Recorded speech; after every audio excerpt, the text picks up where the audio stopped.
Hey guys. This is what if Naruto was a sand shinobi. Having been denied his birthright by the Council of Konoha, Naruto forsakes the Leaf Village. He leaves for what he hopes is a better life among the shinobi of Suna, taking his family's scrolls and heirlooms with him. Hit like and subscribe if you like this one, and also please check the author in the description. Let's start. We are paid, that's all. We are God.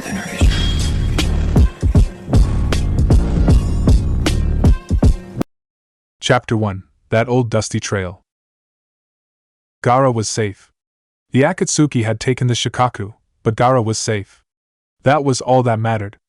Naruto stared at his stoic friend, and a small smile crossed his face. It wasn't often that someone you knew died and then was resurrected. But Jinchurikis don't work inside the realms of normal logic. They are living reminders that they shouldn't be alive, that no matter what, they should have been erased years ago. Human sacrifices weren't supposed to last as long as they had. But this train of thought wasn't helping any, and Naruto knew that. Staring his friend in the eyes, Naruto raised his hand and offered it to Gaara. The redhead raised an eyebrow and used his sand to lift his hand and grasped Naruto's own firmly. "Thank you, my friend, for saving my life. I am indebted to you." Temari and Kankuro stood behind their brother with grins on their faces. It wasn't often that Gaara showed this level of respect and warmth to anyone. Naruto merely nodded his head and clapped his hand on Gaara's shoulder. "We have to go now, my friend. I'll see you again one day." As the rest of his group said their goodbyes and turned to walk away, a sudden cold feeling washed over Naruto, and he turned to look at the form of Gaara several feet behind him. A foreboding sense of premonition washed over him, and he didn't want to go home at the moment. Sakura, Kakashi, and the rest watched as he sprinted back over to Gaara and placed both hands on the kazekage's shoulders, alerting many to how close they were and causing many to fall into defensive stances. The Godane kazekage simply puzzled at the distressed look on his friend's face, and unfolded his arms. "What else do you need, Naruto? Ask, and if it's in my power, I shall help you. Gaara, I just had a bad feeling. I need you to promise me that if I ever need to, that I can come live here. I have a bad feeling about going back to Konoha, and I just don't know. Just say that I can come here if need be." A ghost of a smile crept onto Gaara's face, and he clapped a hand on Naruto's right shoulder as Naruto dropped his own.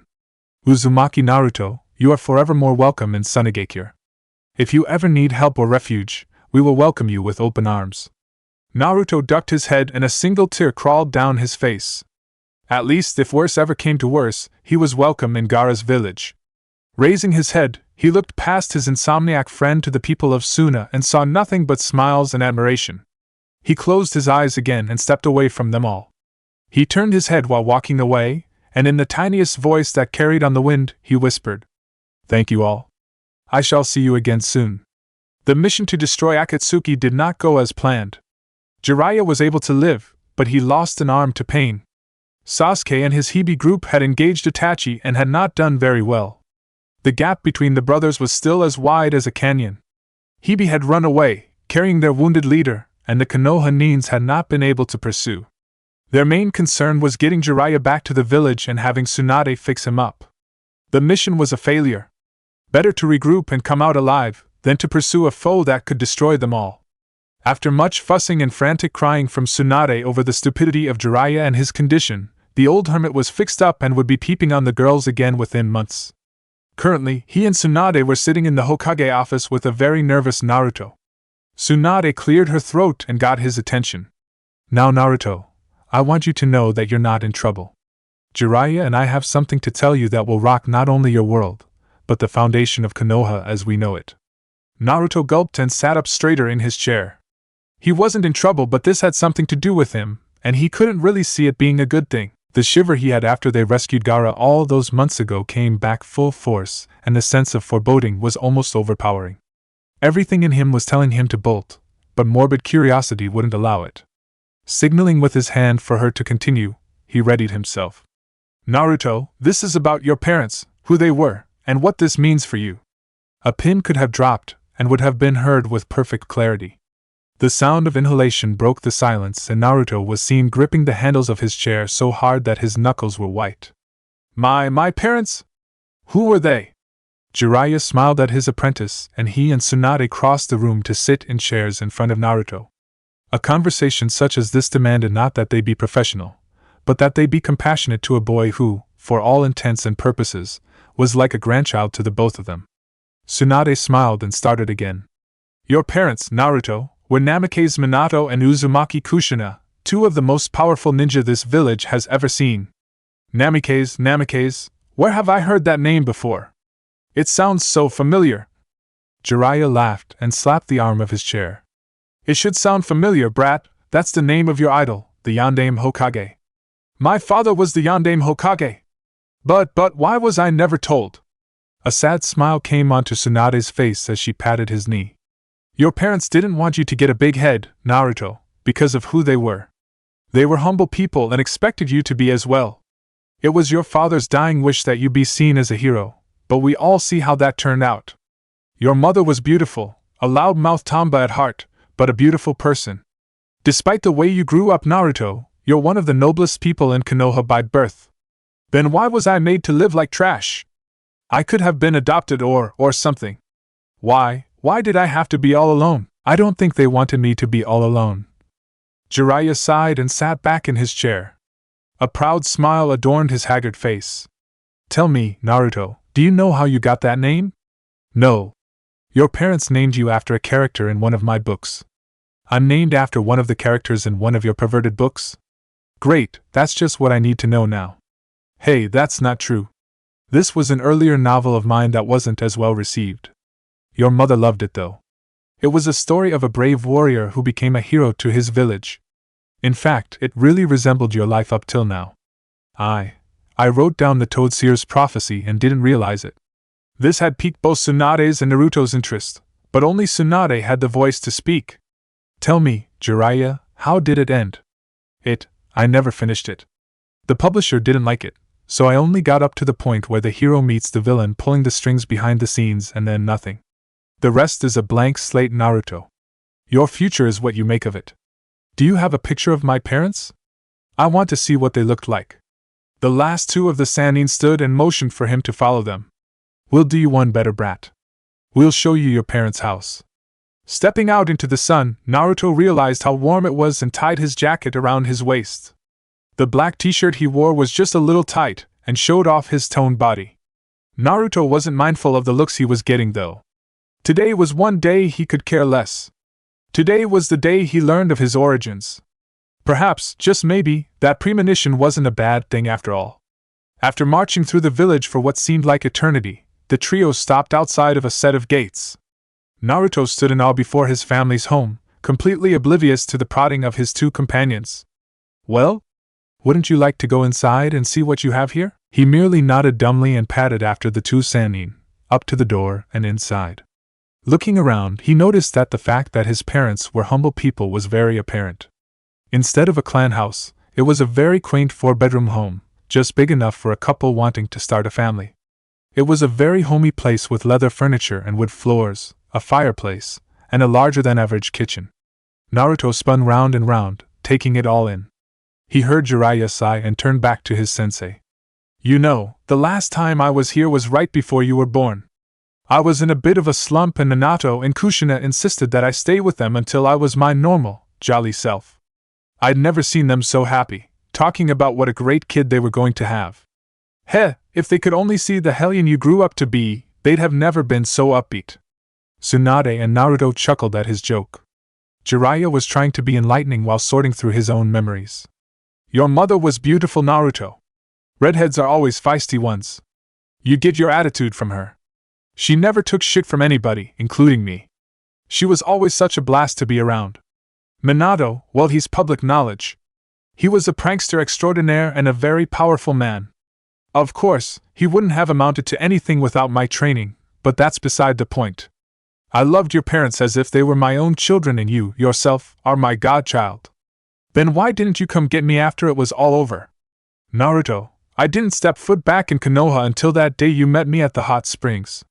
You have no idea how shocked I was to see you. It was like looking at a fusion of Kushina and Minato, and yet I didn't want to believe it. You couldn't be real. If you were alive, it was a painful reminder of duties that I had shirked. I'm sorry, Naruto. It's alright, Ero Sennin. I forgive you. I know all too well that the past is painful. Besides, meeting you in that way was a lot more fun and exciting than being raised by you. The three shared a laugh and eventually quieted back down. As he wiped the tears from his eyes, Naruto's vision settled on a photo of a red-headed woman and a blonde man, both in jounin uniform. Is that them? Tsunade nodded and Naruto took the photo off the wall and sat in a chair, staring at it intently. He was indeed the vision of his mother in the face, while his hair and build resembled his father's. His chest began to ache and he had to set the picture down before he dropped it. Tsunade sat beside him and wrapped her arms around his shoulders. Now, don't cry. We have a lot of exploring to do and not much time to do it. We have a meeting with the council soon, and you have to be there. What? Why? Because we're going to reinstate you as the last Namikaze. We have your father's and mother's will, your birth certificate, and several affidavits that say you are who you are. Unfortunately, for you to be reinstated as a clan after so long a period of inactivity, we'll need a majority vote from the council. After all, you've been registered as a ward of the state and an orphan since your birth. We have a lot of work ahead of us. Jiraiya nodded his head and clapped a hand on his shoulder. Just know, boy, that you've done a lot of good in your career as a ninja. Not many can do what you can. You're an asset to the village, and unless there are a lot of bigots and grudge holders on that council, then we'll have no problem. Now, what say we investigate the rest of this house? Naruto nodded and followed after them, a small frown on his face. That bad feeling was back again, and this time it was threatening to consume him. Tsunade had been arguing with the assembled council for a while now, and it was disheartening to say the least. Despite all the evidence, despite his shining military record, despite all he had done for the village, some still held a grudge against the fox and still saw him as the monster inside him. Jiraiya was ready to blow any second. This is how they treat not only a fellow shinobi, but also a child of noble birth. Gritting his teeth, he seethed to himself. If this had been Uchiha Sasuke, they would have kissed his ass so fast. Naruto sat against the wall by the door, his head hung low. This must be what the feeling meant. He was denied his heritage. All that belonged to him was lost. He could care less about the land or the house, those were superficial things. He wanted the memories that belonged to him that were inside, the pictures, the books, the scrolls, his family heirlooms. He wanted his parents' legacy, and he was denied that. He had stopped listening after their vote came up negative. Tsunade was in a rage. How can you deny him his heritage? He is a ninja of this village, and you can't deny him his parents' things. Hamura pushed his glasses further up on his nose and sighed. It wasn't that he didn't like the boy, he just didn't hate him either. He was completely neutral. But the Namikazes were good people, and there was no sound proof that this boy was their son. He couldn't, in good conscience, let him have something that might not belong to him. Tsunade, what you say is true. We can't deny him his heritage, but there is no proof beyond your word that he even has a heritage. There is simply no way that I can vote for him to receive the holdings of the Namikaze property, nor can any of the other council members. I don't speak for everyone, but if there were proof beyond a shadow of a doubt, I would be the first to cast my vote for I. So all you need is proof? That's all? That is all. Fine. I want 1 month. I'll have your proof or we will never speak of this again, and the Namikaze estates will be auctioned off. Agreed? Heads nodded and Tsunade and Jiraiya stormed off with Naruto in tow. Retreating to the Hokage office was the only thing they could do at the moment. They should have known that those idiots wouldn't let it go smoothly. Now all they had to do was find proof. Naruto, however, had had enough of political scheming and stood up, crossed the room, and placed his hands on the shoulders of his 2 older companions. Enough. I see now that I will never reach the heights I want to hear. My dream has always been just that, a dream. But I've achieved a certain goal of mine. I know now who my parents were, and I can live happily knowing that I was a wanted child, that my parents didn't desert me or abandon me. But Konoha no longer holds anything for me. I want to leave Tsunade. I can't do that, Naruto. You'll be labeled a missing nin as soon as you exit the gates. But what if I wasn't a missing nin? What if you reassigned me to an allied village? Tsunade sat down behind her desk and folded her hands under her chin. Jiraiya took up his station behind her. You've put some thought into this, haven't you? Ever since we saved Gaara, I've had a bad feeling that wouldn't go away, like something was going to happen that would affect me greatly. I asked Gaara if he would give me a home if I ever had to leave the Leaf, and he agreed. Please, Bachan, don't make me stay here where I'm not appreciated. But Naruto, we appreciate you. Don't leave because of this. We'll fight it and we'll make it right. Naruto shook his head and smiled sadly. Bachan, I'm not stupid. I know that the council is against me. I don't have a future here except to die for a village that doesn't appreciate me. Do you know that I've never had a day go by here that I haven't been glared at, or insulted, or threatened with violence just for breathing? Do you know what I found in Suna? No, what? Acceptance. Adulation. Fellowship. I'm just one ninja, Tsunade, and I'm not the best. I'm powerful, but I know my shortcomings. I'm brash and loud and I don't think things through. Maybe in Suna I can find myself and I'll see you again one day, a better ninja and a better man. Please, Bachan. Tsunade swiveled her chair so that he couldn't see her face. Tears cascaded down her cheeks as she looked at Jiraiya pleadingly, as if asking him what she should do. He had no answer but a frown and a knowing nod, to which her tears seemed to redouble. It was true what Naruto said. He had no future here, he had no life.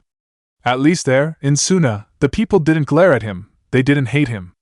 And he had friends there, genuine friends who knew who and what he was. A happy thought flitted through her mind. Maybe there, he'd find love from someone who was as strong as he was, in mind and body. No one here would let their daughters near him, and his crush seemed so far away. Yes, perhaps this was for the best. She swung the chair back around and gave him a teary grin. Well then, when do you want to leave? I want to do some things first. They may have denied me my heritage, but I'm not leaving without a few things that are rightfully mine, council be damned. I want my family's scrolls, I want my family's pictures, and I want my father's coat. The rest you can do whatever you want with. Jiraiya raised an eyebrow at his demands. And how do you intend to get all that brat? I'm going back with you too one last time. I'm taking several sealing scrolls and I'm putting my family's things in them. Tsunade nodded her head, but then a fear crept into her mind. Naruto, those scrolls are important to the village. How do you intend to take them out without it being seen as treason? I'm going to make copies of whatever is written in them. We'll retrieve them and bring them here to the Hokage office, where I'll make copies and then we'll go see the council again and announce my transfer. They'll want the scrolls, you understand. Naruto set his mouth into a snarl and slammed his fist on the desk. They can't have them. Family scrolls are for family only, and if there are no Namikazes left in Konoha, then the scrolls need to be destroyed. I'll burn them myself if need be. I see. If you can't have your rightful property, nobody will. I like that brat. You know they'll throw a hissy fit, right? Like I give a damn. I don't care what they think anymore. Tsunade leaned back again and opened her desk drawer, taking out a bottle of sake and 3 dishes. Jiraiya and Naruto both raised their eyebrows while she uncorked the bottle and poured the sake into the dishes. Lifting hers, she bade the two to pick theirs up. Jiraiya did so with a grin on his face, but Naruto looked apprehensive. Tsunade sighed and thrust the dish into his hand. I wanted to have a drink with you when you were older, but I may not get that chance now. You're going to drink with Jiraiya and me and you're going to like it. We need to get good and shitfaced before we go about destroying important documents tomorrow. The 3 lifted their dishes and clinked them together before downing them. Naruto coughed and sputtered, drawing laughter out of his 2 older drinking buddies and prompting them to utter at the same time. Lightweight. The next morning found our trio back at the Namikaze household, and standing in front of a heavy oaken door with a red seal on it. Tsunade and Jiraiya had thrust Naruto to the front and stood behind him while he faced the wooden gate to his desires. Looking over his shoulder, he asked for guidance on what to do. Jiraiya huffed and smacked him on the head. All those years of studying seals didn't do jack squat with you, did it? It's a blood seal, you moron. Cut your thumb and run the blood across the seal and the door should open. It'll only do this for a person of Namikaze blood though. A light bulb seemed to come on in Tsunade's head. Wait, if that's true, then that's how we can prove his heritage. They'll have to believe us then. Naruto sighed and turned around as he bit his thumb. You know as well as I do it's a futile effort, Bachan. They don't want me to be a Namikaze and they'll probably say something stupid like the demon altered his blood to that of the Hokages or some shit like that. Let's just do what we came here to do and copy them at your office. Without another word, Naruto swiped his thumb across the seal and it glowed a bright red before the door swung open and a musty smell came from the now open room. Coughing slightly, the 3 made their way in and stared in awe at the large amount of scrolls in the vault. Minato was a lover of knowledge and his library could rival that of the Hokage Tower. Kushina undoubtedly had her own stash in here, but the majority was Minato. Naruto smiled as he looked around. His parents were definitely knowledge hogs. Deciding to forego those thoughts for the moment, he turned to his companions and tossed them some scrolls. What you waiting for? Get to sealing. Several hours later, the three had gathered every scroll in that library and were headed back to copy them all. Naruto looked at Tsunade and Jiraiya and sighed. He needed to do something to thank them for their help before he left. Suddenly an idea came to his head. Hey, tell you what. As thanks for helping me do all this, I'll buy you whatever liquor you want, my treat. What do you say? If their eyes could have lit up any more, he'd have been afraid their heads would catch on fire. He was soon shoved off to the nearest liquor store with a list as long as his forearm. Perhaps offering to buy for them wasn't a good idea. The copying process went very smoothly. After sitting there copying for about an hour, Naruto had gotten bored and summoned several clones to keep going while he took a break. Tsunade soon caught on and sent several as well. She wondered in the back of her mind if that applied to Hokage paperwork too. Jiraiya, with his one arm, had to concentrate hard to get just the right amount of energy, but was able to make 2 clones to take over his workload. The rest of the evening was spent with the three getting drunk off their asses, while Tsunade sent a message to the council to meet again in 3 days. Maybe by then, Naruto would have enough time to look over everything he wanted and get what he needed. Tsunade entered the council room with Jiraiya and Naruto following closely behind her. This would be a day to remember one way or the other. For one, she was about to send a shinobi to another village without warning, and that was considered poor taste from a kage. The second reason was that she was going to allow said shinobi to destroy documents that could prove potentially useful to Konoha, and that definitely wouldn't sit well with the council. The third was that she had invited all of Naruto's friends to sit in on the proceedings, an unheard of thing in the history of Konoha. Seeing that everyone was getting restless, she started the meeting. All right everyone, thank you for coming. We are here once again to decide whether or not you will allow Naruto to take up the name Namikaze and take the seat for that clan on this council. Last time you voted nay. What say you all this time? Hamura, having been named the representative after his speech last time, stood and addressed the Hokage.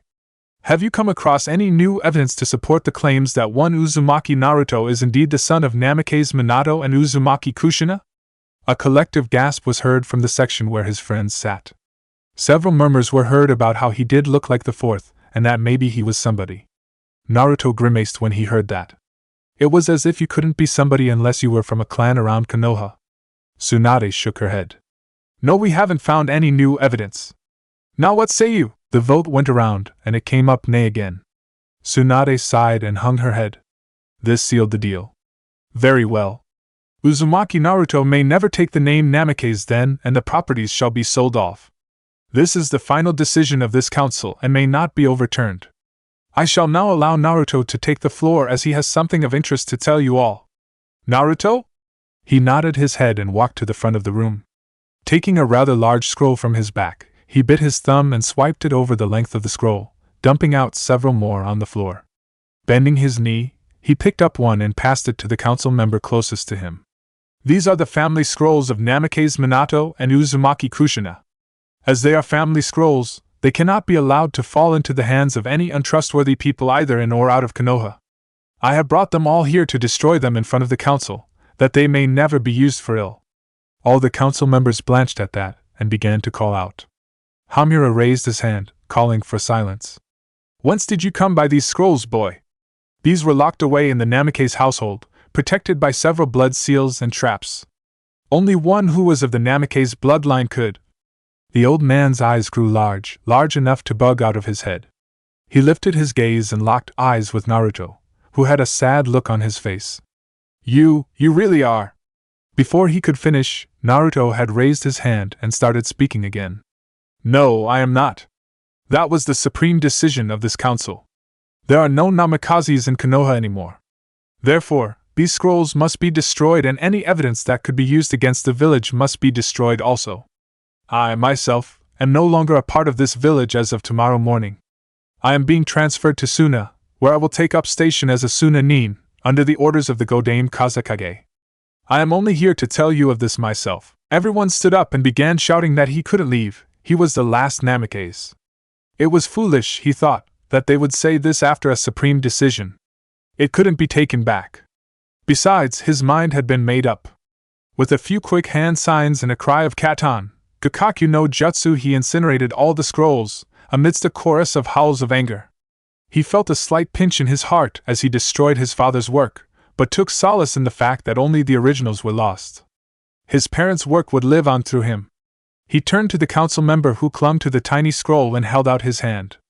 He scowled when the man jerked back, cradling the scroll as if it were precious. You come in here and destroy our mightiest Hokage's work and expect me to give up the last thing we may have of him? I don't care if you are his son, I won't. He never finished what he was about to say because Naruto had leapt over the table and slammed him against the wall. His fangs bared, he snatched the scroll from the man and tossed it onto the bonfire in the middle of the room. Never say I'm his son. You idiots all denied me that right and I shall never forget it.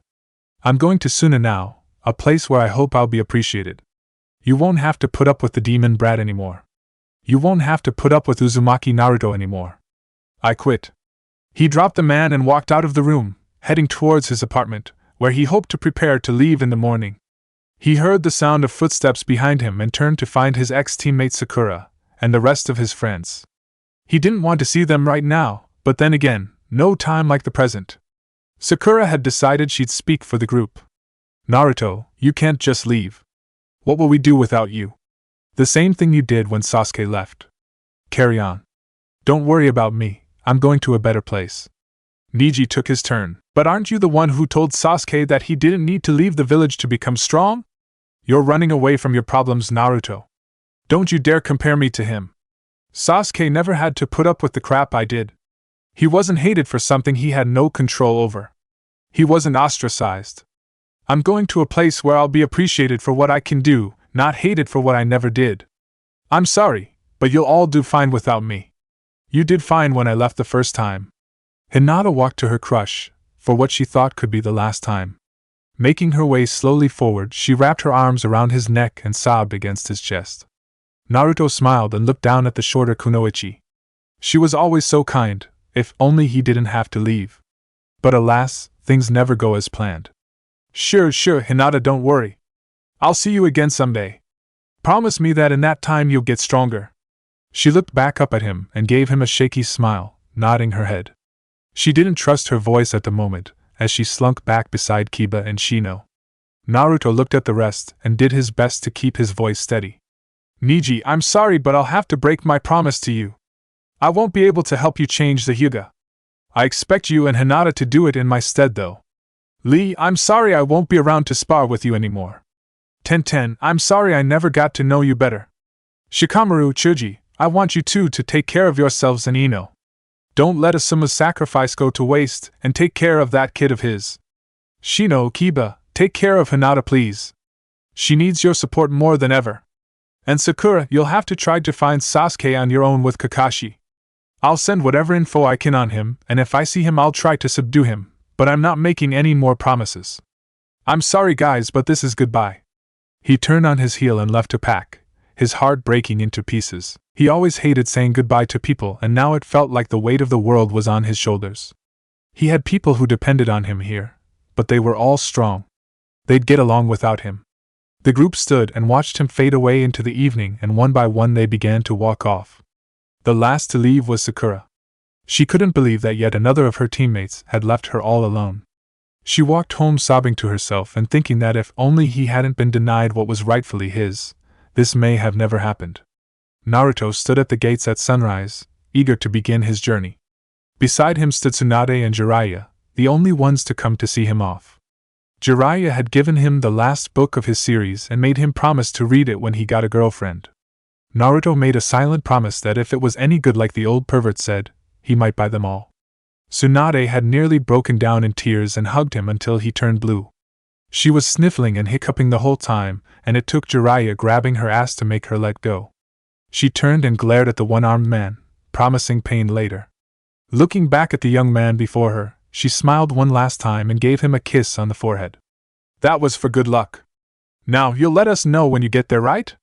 Of course. I'll have Gaara send a messenger bird. Are you sure you don't want us to notify him beforehand? Yeah, I want this to be a surprise. Well, I'd better go. Naruto turned to walk away before he remembered the one thing that he had promised to do. Oh yeah, Ero-sennin. I need you to do me a favor. And what's that? I don't think I should have the Toad contract anymore. After all, it's a Konoha contract, and it needs to stay in Konoha. That's not up to me, kid, that's up to Gamabunta. It's his contract.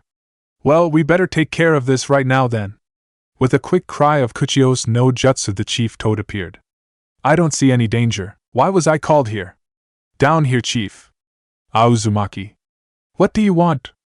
I need to cancel our contract. I'm leaving Konoha. If Gamabunta could have looked any more surprised, it would have been comical. He merely looked at the boy with hurt in his eyes and asked the inevitable question. Why? Because I'm not appreciated here. I'm leaving, and I think it's dishonorable to take a Konoha contract with me. I'm sure Ero-sennin can find a suitable replacement. Gamabunta's gaze turned sad and he knocked his pipe out on the ground. There aren't many like you, kid. And you're right. I did agree to serve those who serve Konoha. No way I can convince you to stay? I'd rather you be my summoner than one who is unworthy. Sorry, chief, I can't. I have to do this. I'm really sorry that we never had that drink either. Tell your kids I'll miss them, okay? I will. And Jiraiya? This boy's replacement better be as good as him, or you're toast. Goodbye, Naruto. I'm glad to have met you. Your father would be proud. With a large puff of smoke, Gamabunta disappeared and Naruto ducked his head to keep the tears from flowing. The Toads had been a part of him since he was 12 and it hurt to cancel his bind with them.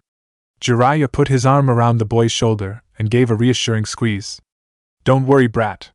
I'll make sure it ends up in the hands of someone who deserves it. I'll miss you, boy. Hi, I'll miss you too. You'll always be my favorite godparent. Jiraiya choked on a laugh and stood back, wiping the tears from his eyes. Tsunade stepped forward for the last time and wrapped him in a hug. I'll miss you, Naruto. I really will. Come visit sometime, okay? I will, Tsunade. I most definitely will. And next time, you're buying sake, okay? She laughed and stepped back beside Jiraiya, who put his arm around her shoulder for support. For once, Tsunade didn't berate him. She just leaned in and took what she could get. With a wave over his shoulder, Naruto was gone into the coming light. They watched him until he faded away, his white coat melting into the morning sun. It was like looking at the back of Minato all over again. Tsunade wiped away one last tear and looked up at Jiraiya, who looked down at her with a smile, which quickly faded as he saw her feral grin. Now then, what have I told you about grabbing my ass?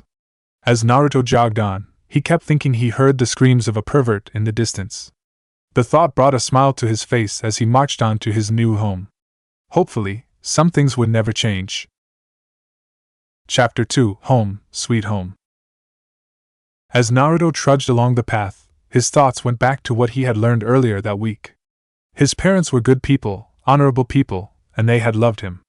He was not happy with his father's decision to stick a demon inside him, but it was a hard thing for a man to decide to do.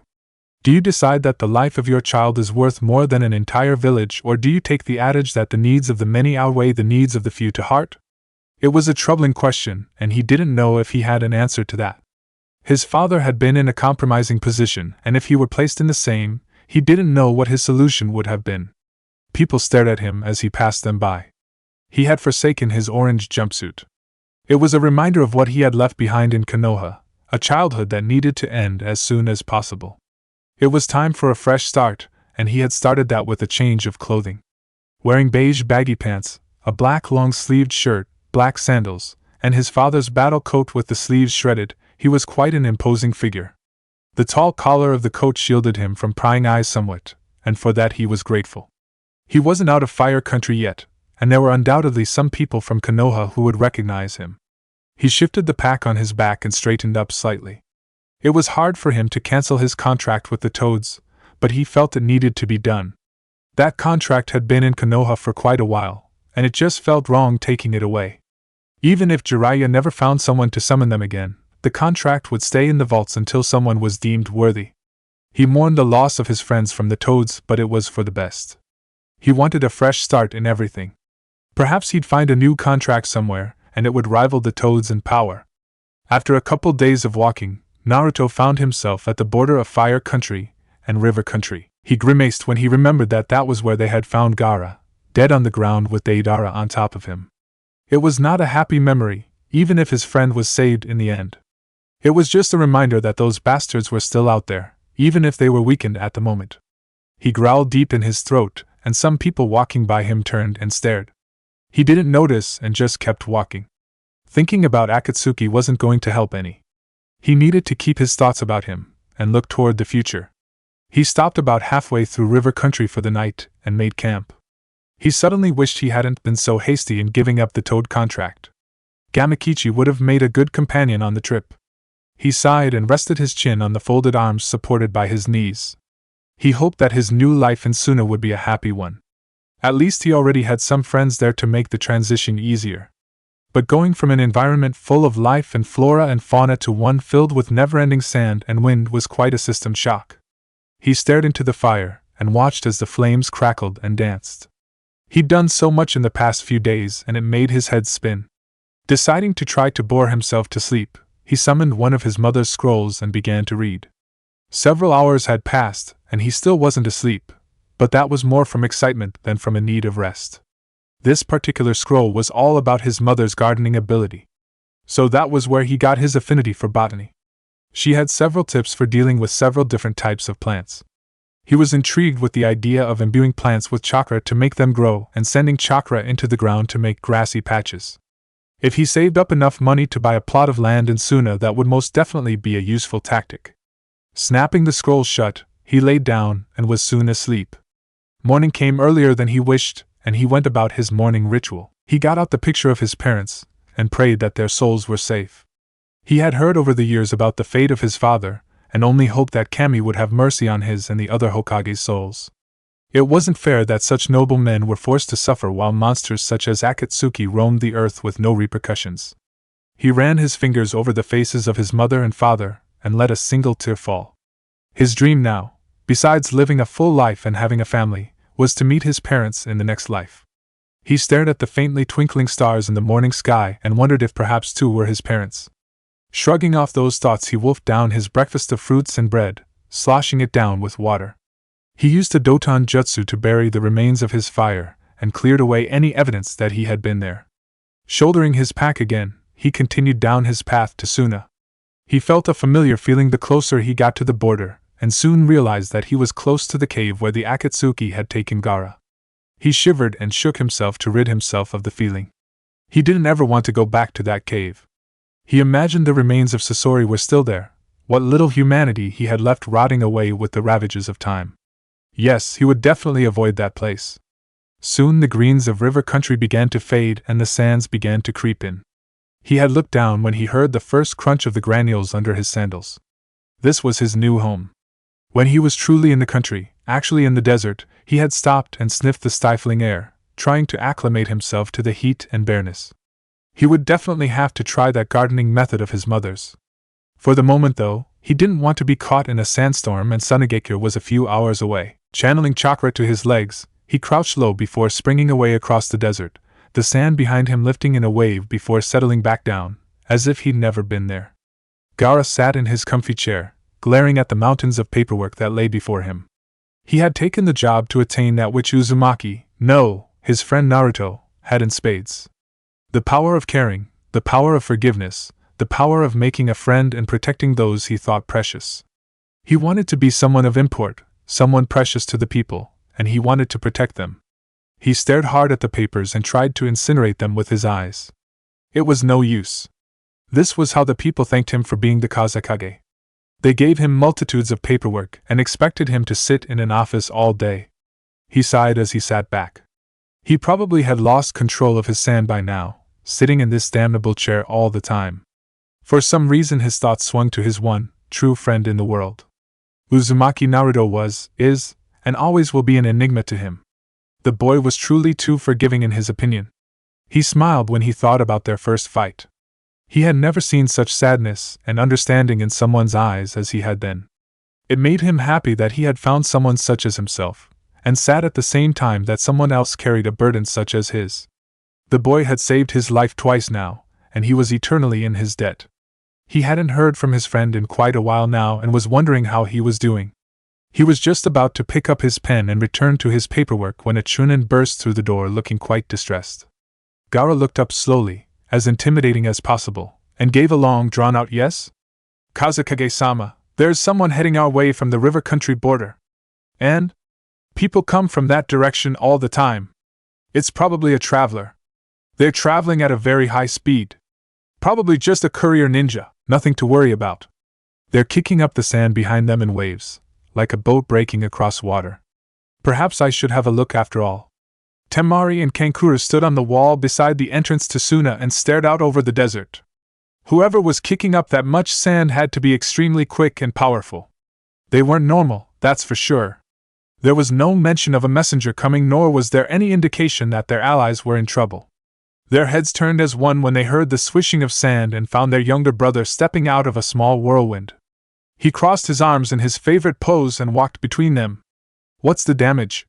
Temari smiled at her little brother and looked back to the wave of sand getting closer. No damage. We just don't know what or who the hell that is. It's not a courier ninja. I've never seen one who could kick the sand up like that. The only people I can think of fast enough are Rock Lee or Mado Guy, and only after they've opened the gates. Kankura smirked and started to undo the scroll on his back. Nah, we'd have known if it was them. You can see that godforsaken spandex from miles away. This guy's wearing a white coat with flames. He has blonde hair, and he's about your height, Gaara. Gaara stood and thought hard. Blonde hair, huh? There weren't many friendlies he knew of who had blonde hair unless who were male. That only left one person. His siblings watched with their eyes growing wide as that maniacal grin splayed across his face. They hadn't seen that look in quite a while. In fact, for Temari, the last time was with, I shall go down and greet our guest. Tell no one to interfere. Before they could protest, he was gone in a whirlwind of sand. Temari looked at Kankura and shrugged. You'd think those two could greet each other without trying to kill one another at least. Naruto began to slow when he saw the tops of the buildings of Suna over the last sand dune. He knew he was traveling fast, and if he didn't want to slam into the walls around the city, he needed to slow down, or they'd be scraping him off. He wondered if they had seen him coming when a blast of sand erupted in front of him, and he instinctively threw himself to the side, rolling on top of the sand and coming to a stop on one knee. He chuckled and stood in a defensive stance. Appears Gaara couldn't wait to see him. His red-haired friend stepped out of the fountain of sand with his arms crossed and that alarming grin on his face. Naruto sighed and stood straight up. Can't we greet each other like normal people? With a handshake or a hug? You don't have to showboat for the people of Suna. You are the kazekage after all. Gaara's grin only grew wider and a playful glint came to his eyes that not many saw. We aren't normal people, Naruto. And besides, this way's more fun than a handshake. Naruto nodded his head and took his stance back up. He was going to lose here, more than likely. After all, the desert was a part of Gaara.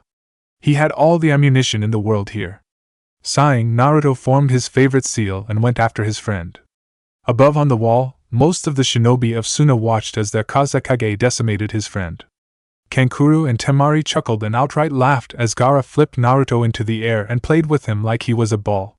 They admired the boy for not allowing his demon to come into play. If he had, the fight would have been over before it started, and even Gaara knew that.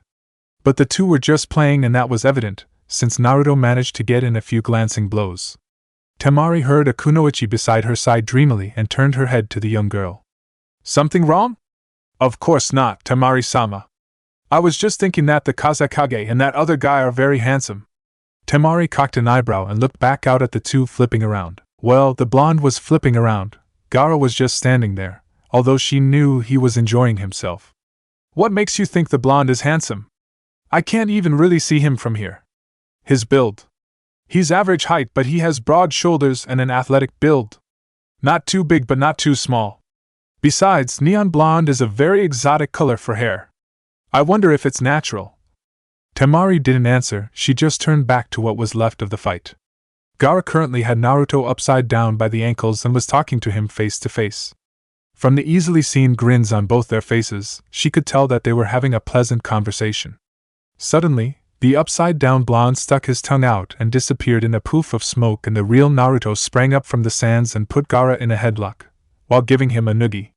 Throwing her hands up to her mouth to choke back the laughter didn't help, as Kankuro and her howled while the rest of the Suna nin sat in awe at the man manhandling their kage. Gaara had changed much in his time since the shikaku was taken from him. While in front of his people he was still the cold, emotionless bastard he was from his youth, around friends and family he could smile a little and relax. It helps when your best friend is a hyperactive idiot hellbent on everyone having a good time. Their rough housing completed, the two stood and Gaara brought them over the gate on a platform of sand. Naruto felt a little uncomfortable with all the eyes on him until he remembered that no one in Suna hated him that he knew of.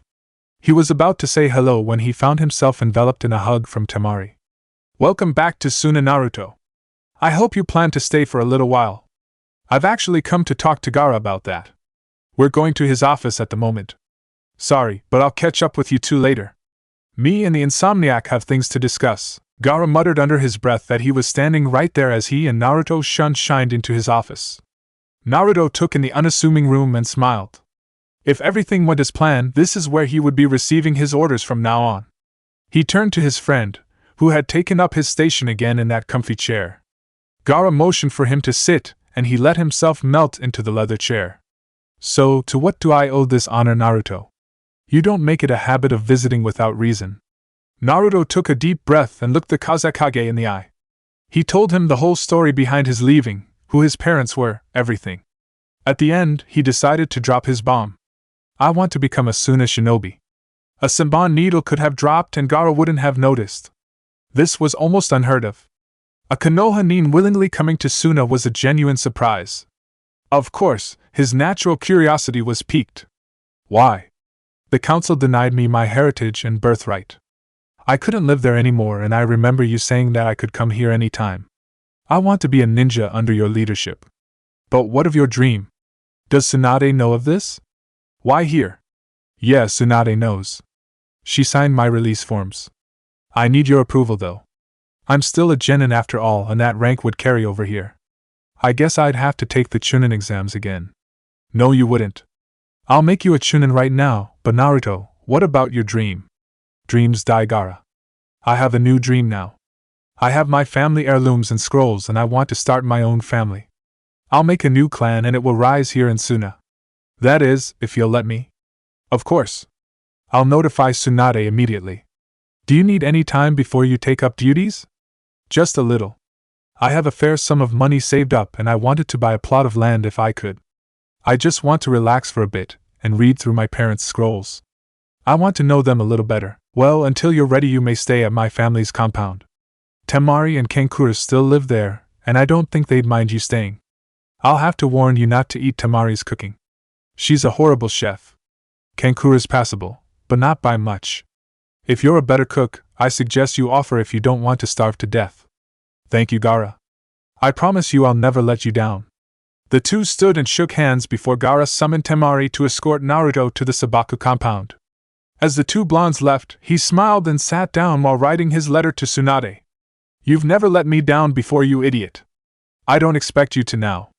Now the question is, where to put a new Chunin?" Temari kept cutting her eyes to the man walking beside her. She couldn't help but appreciate his looks once he was out of that jumpsuit. The coat definitely made him look familiar, like she'd seen him in a book somewhere. She couldn't put her finger on it though, and it bothered her. Her analytical mind just couldn't let go of a puzzle, and Uzumaki Naruto was definitely a puzzle. "So what's it like at the Sabaku compound?" She nearly didn't hear him. She was so lost in her thoughts. "It's alright. I have to put up with Kankuro and his puppets, but other than that it's nice. Gaara takes care of us. We never want for anything." "I see. How are you and Shikamaru doing?" Temari narrowed her eyes and turned to face him, making him stop. Putting her hand on her hip, she shifted her weight to one leg. "There is no me and Shikamaru. He's a competent person, but he's not boyfriend material. Hell, you're more boyfriend material than he is." They walked on in silence for a few minutes, but Naruto's prankster side couldn't let something like that slide. "Boyfriend material, huh? Maybe I'll take you up on that later." The rest of the way was filled with a sputtering Temari trying to regain her dignity while Naruto laughed his ass off. He was going to have so much fun with the Sabacus. They were way too uptight. Temari ushered him into his room and shut the door after him, after giving him a hug and welcoming him to his new home. She left with a smile on her face, muttering about blonde idiots. Naruto sighed happily and looked around his room. Home, sweet home. Gaara meanwhile was putting the finishing touches on his message. He looked it over and nodded to himself. Yes, that would do nicely. Tsunade-sama, I accept the enrollment of one Uzumaki Naruto in my ranks of Suna Shinobi. I believe he will make a wonderful addition, and I thank you for giving him the option to come here peacefully. Worry not, my siblings and I shall watch out for him and make sure he doesn't get into too much trouble. I am sorry for your loss, as he is one of your best shinobi, but from what I have heard, most of Konoha will not mourn. One man's trash is another man's treasure after all. Please send all records of him via a courier as soon as possible. I thank you again and please, do visit sometime. Naruto would like that, I'm sure. Godane kazekage sabaku no gaara. He tied the message to a bird's leg and sent it off toward Konoha. Life was definitely going to get more interesting with Naruto here. As Temari walked down the street, back to the Kage Tower, she kept thinking over what Naruto had been picking on her about. She had never really had a boyfriend. All the guys in Suna were too scared of her and her brothers to ask her out. Besides Shikamaru, who was a total lazy ass, and Naruto, there weren't many who weren't afraid of her family. As she climbed the stairs, she thought it wouldn't be a bad idea to take him up on his offer, even if it was jokingly. She'd have to let him get settled in first, but then she'd spring her trap.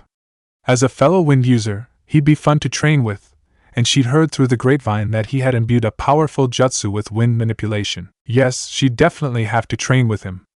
As she stood before the door to Gaara's office, she smirked as she had a brilliant stroke of genius. This teach that little asshole to make fun of her. She stepped inside and smiled at her brother, who knew immediately from that mischievous look that someone was in trouble. Brother dear, I have an idea as to what to do with our new Chunin. Naruto sat in his room alone, reading a scroll into the waning hours of the night. Gaara had stopped by earlier and said that he had sent a message and would give him a week to get settled in before he would be assigned to his new post. This gave Naruto plenty of time to read up on the history of his folks and get situated to Suna. Gaara's only request was that he eat lunch with the Sand siblings every day. That wasn't a bad condition. He liked Gaara's family. Temari could be scary, but other than that she was a cool chick. Kankuro was a prankster at heart like he was, and the two got along splendidly. He sat against the wall and read further into the scroll. His parents didn't really write much about themselves. It was mostly about their techniques, but any good ninja could garner much about a person from just that. His father was not a meticulous person. His writings flitted here and there, with attention only paid to the big things, like how to do this or that. His mother was painstakingly accurate about everything, and he admired her for that.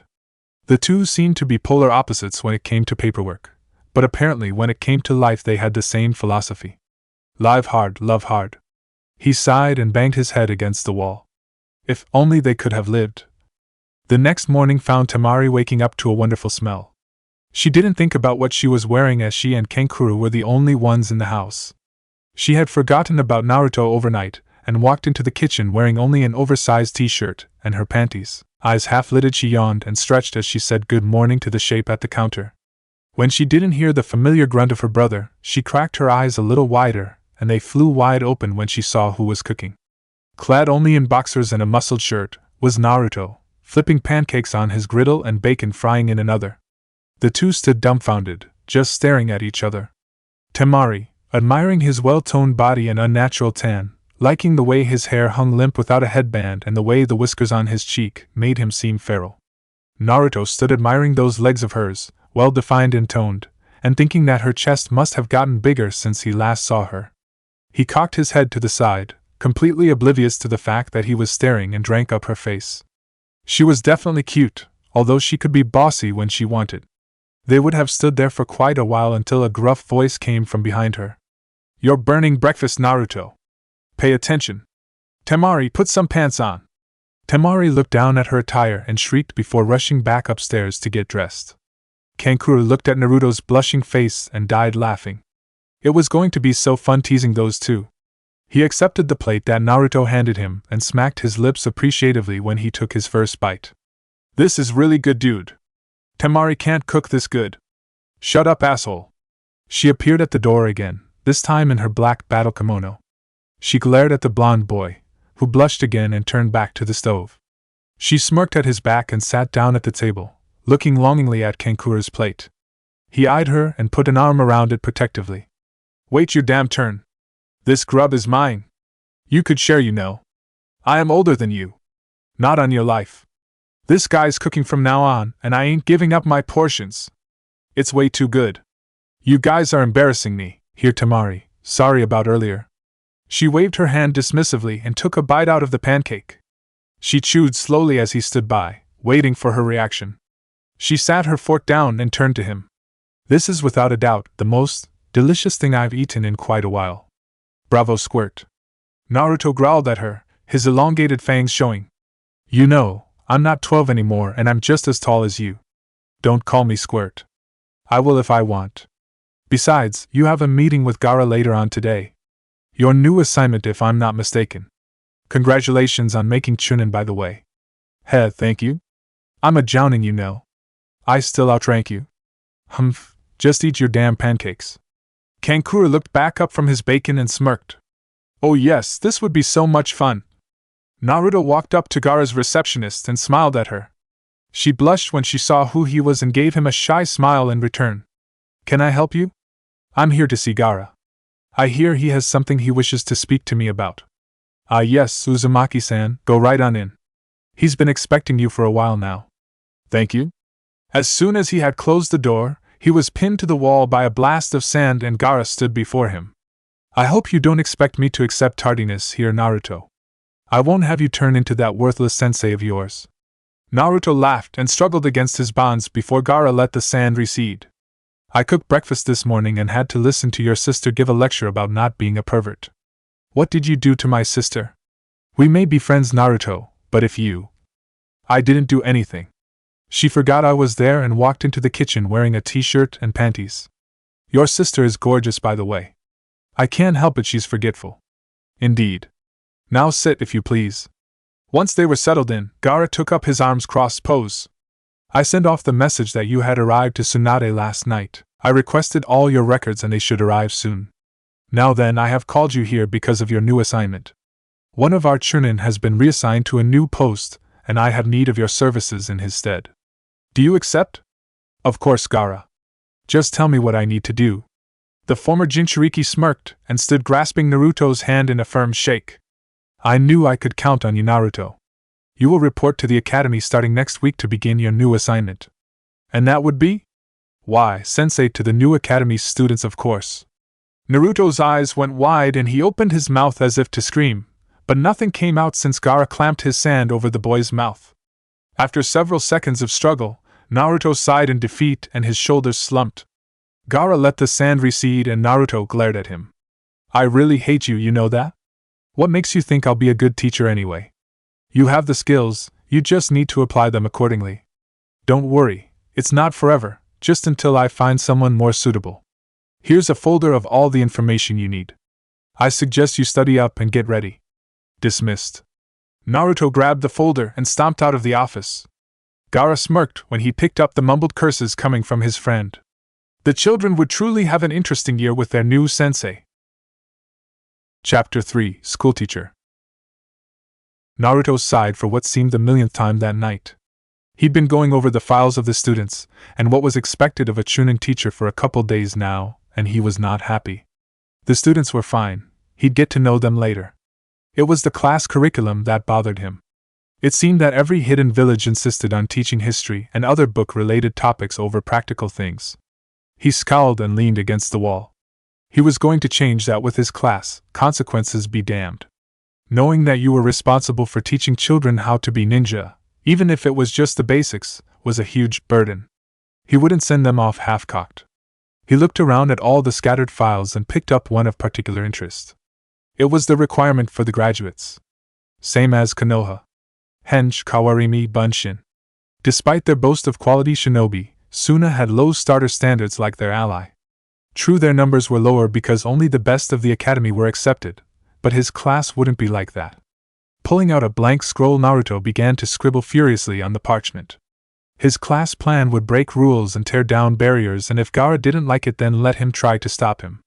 Uzumaki Naruto always proved his detractors wrong. Naruto straightened himself out as he walked toward Gaara's office. Clad in his beige pants, black shirt, and battle coat with his Chunin vest beneath, he cast quite a shadow. He nodded his head to the receptionist and knocked on the door. He tugged on his vest again and smiled. Temari had wanted to be the one to present it to him, but Gaara reserved the right of the headband for himself alone. A monotone voice bade him to enter, and Naruto stepped inside. Gaara took in his friend's appearance and nodded approvingly. While I appreciate the change of color, I don't think your father would have approved of you tearing the sleeves off his coat. Yeah, well, it gives me a better range of movement. Besides, a sleeveless trench coat looks cool.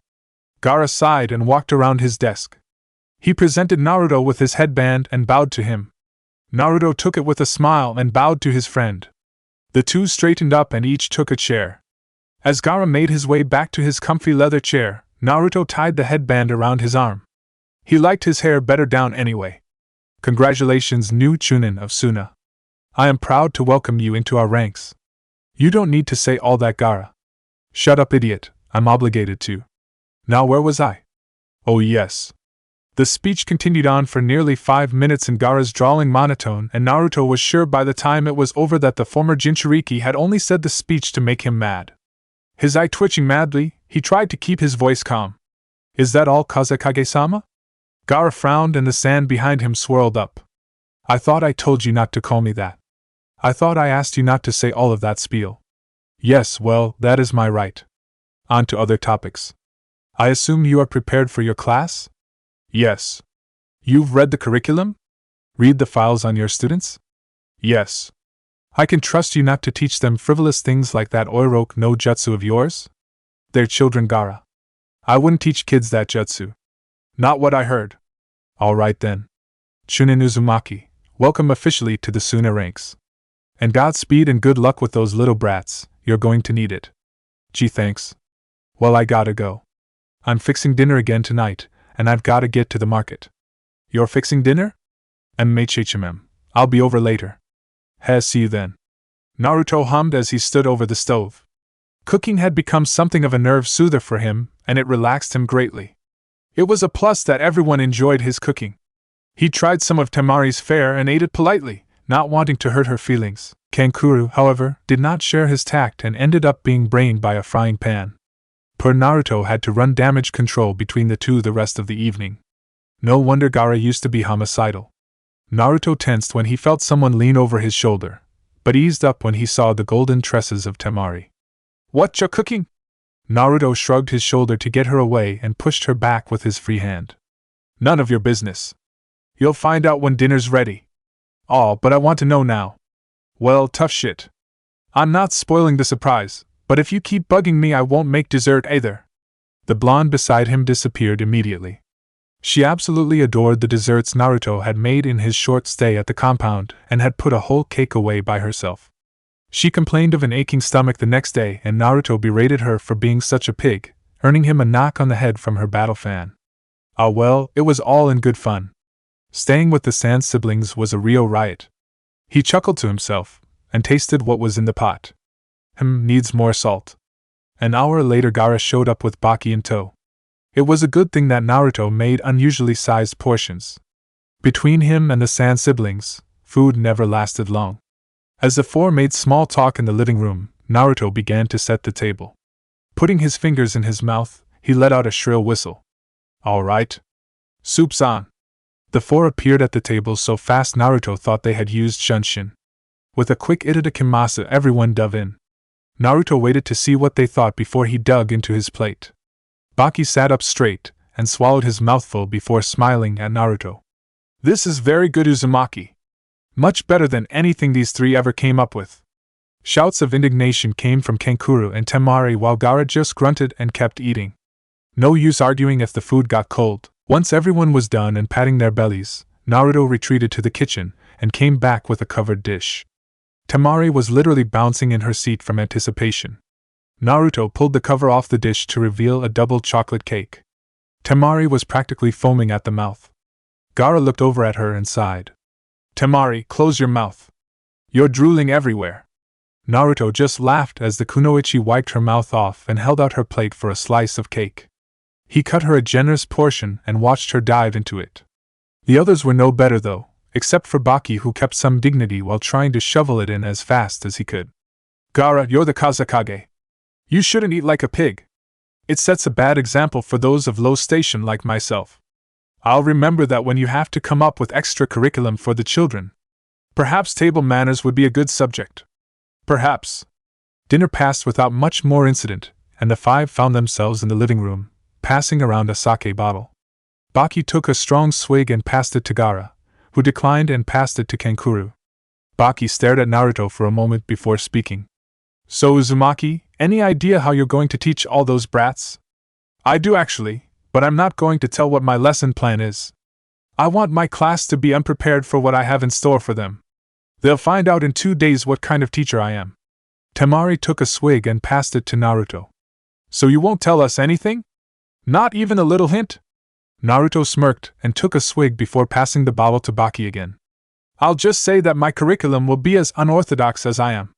We need ninja here in Suna, but more importantly we need quality ninja. I intend for my entire class to pass. Gaara stared at him incredulously before snorting. I've heard that claim before, Naruto, and believe me, that's a dead wish. It won't happen. I know what the requirements for Genin are, Gaara. I intend for my class to surpass those standards.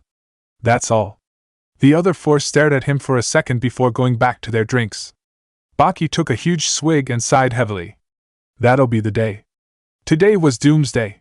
Naruto groaned when the alarm clock went off and took a swipe at it, sending it across the room and into a wall. He sat up and looked bleary-eyed across the room before settling on the scrolls still spread out on his bed. He rubbed his eyes furiously and mussed his hair. Growling, he got out of the bed and set the alarm clock back on the bedside table. With a sigh, he got dressed in his now normal attire before going downstairs to start breakfast. Temari would be up soon and Kankuro would follow. Naruto was lost in thought as he flipped the omelet. He was no genius and he'd accepted this role without any prior knowledge of what to do. Flying by the seat of his pants worked in battle, but in a classroom structure was the watchword. He'd have to hope that what he was going to do wouldn't be frowned upon. He didn't like the idea of parents, or an angry Gaara trying to kill him. Temari came in and said good morning. Naruto waved at her and set her omelet on the table, before turning back to fix another for Kankuro. If bad things happened, then bad things happened. Naruto would make no excuses for what he was about to do to those children. He'd seen too much in his short life. He was 16 years old and was going to teach children just a few years younger than he. They couldn't understand what he had experienced in life, the solitude, the loneliness, the pain, the sadness. But he'd make them understand. Those kids would leave his classroom, not as he had left his, a stupid, simpering little fool. They'd all leave Shinobi of the highest caliber, or none of them would graduate at all. Kankuro stumbled in and grunted. Naruto sat his plate in front of him and began his own omelet, still lost in thought. Temari had watched the boy from the moment she entered the kitchen. He never looked at them, just kept making breakfast as if in a trance. She knew today was his first day as a teacher, but she'd never seen the hyperactive blonde so quiet. It was almost scary. But she knew enough from dealing with Gaara not to bother someone when they were being introspective. It wasn't good for anybody. She wanted to say something bad, but when the blonde dropped his plate on the table and ate absent-mindedly, she knew it wasn't her place. Kankuro glanced across the table to his sister and nodded his head in Naruto's direction. She shook her head no. She wasn't going to interfere.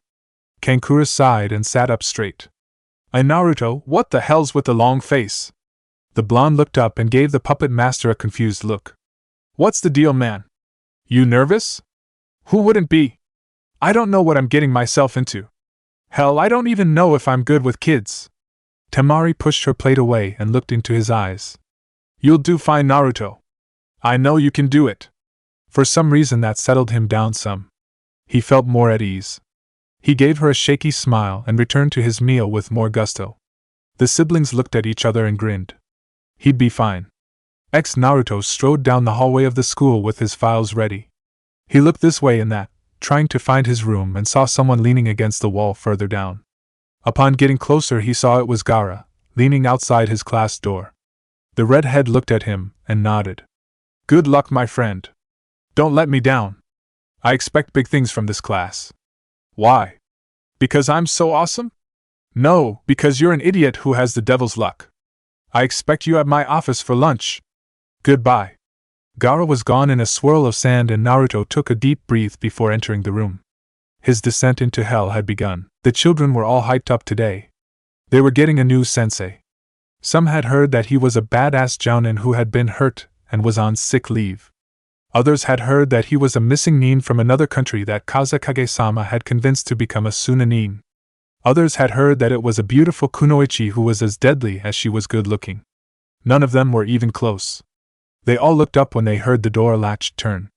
The room grew quiet as the door opened, revealing a teenager clad in beige pants, a long-sleeved black shirt with a chunin vest over it, and a sleeveless white trench coat with red flames around the bottom. The boys all stared in awe at how young he was. The girls blushed at his looks. The blonde hair was a rarity in Suna. Only Temari-sama had blonde hair, and it wasn't that blonde. It seemed to fall about his head in a haphazard way and yet framed his face perfectly. Everyone wondered why he had scars on his cheeks and just who he was. They'd never seen him in the village before. They watched as he crossed the classroom and stopped in front of the desk, dropping the files on top before turning and hopping up to sit on top of the desk with his legs crossed and his hands on his knees. He grinned at them, and when they saw his enlarged fangs, their eyes opened wide. He looked like a fox. The slanted eyes only made that more prominent, although foxes don't have blue eyes. "Hello class, I'm Uzumaki Naruto, your new sensei. You may address me as Naruto-sensei, okay?" All the children nodded and bade him good morning. Naruto smiled at them before hopping off the desk and standing straight as an arrow, his hands behind his back. "Now that the pleasantries are out of the way, let me tell you a little about myself. I am the Jinchuriki for the Kyubi no Yoku. I have a fox demon inside of me just like Kazekage-sama had inside of him. Before any of you freak out, I have the situation under control. I just want you to know that so that if any of you are going to make this a problem, leave now." He paused to see if any would leave. None did. That was a good sign. Good. We might work out all right after all. Tell me, what are the requirements to be a genin of Suna? A small girl raised her hand. Naruto nodded for her to speak. To do the henge, kawarimi, and bunshin, and to also pass a written test. Naruto nodded and the girl sat down pleased with herself. That is correct. That is Suna's graduation exam. But it is not mine. The kid's eyes flew wide open and their ears perked. I don't merely mean to make you genin. I plan to make you ninja. Fully functioning ninja by the time you leave this classroom.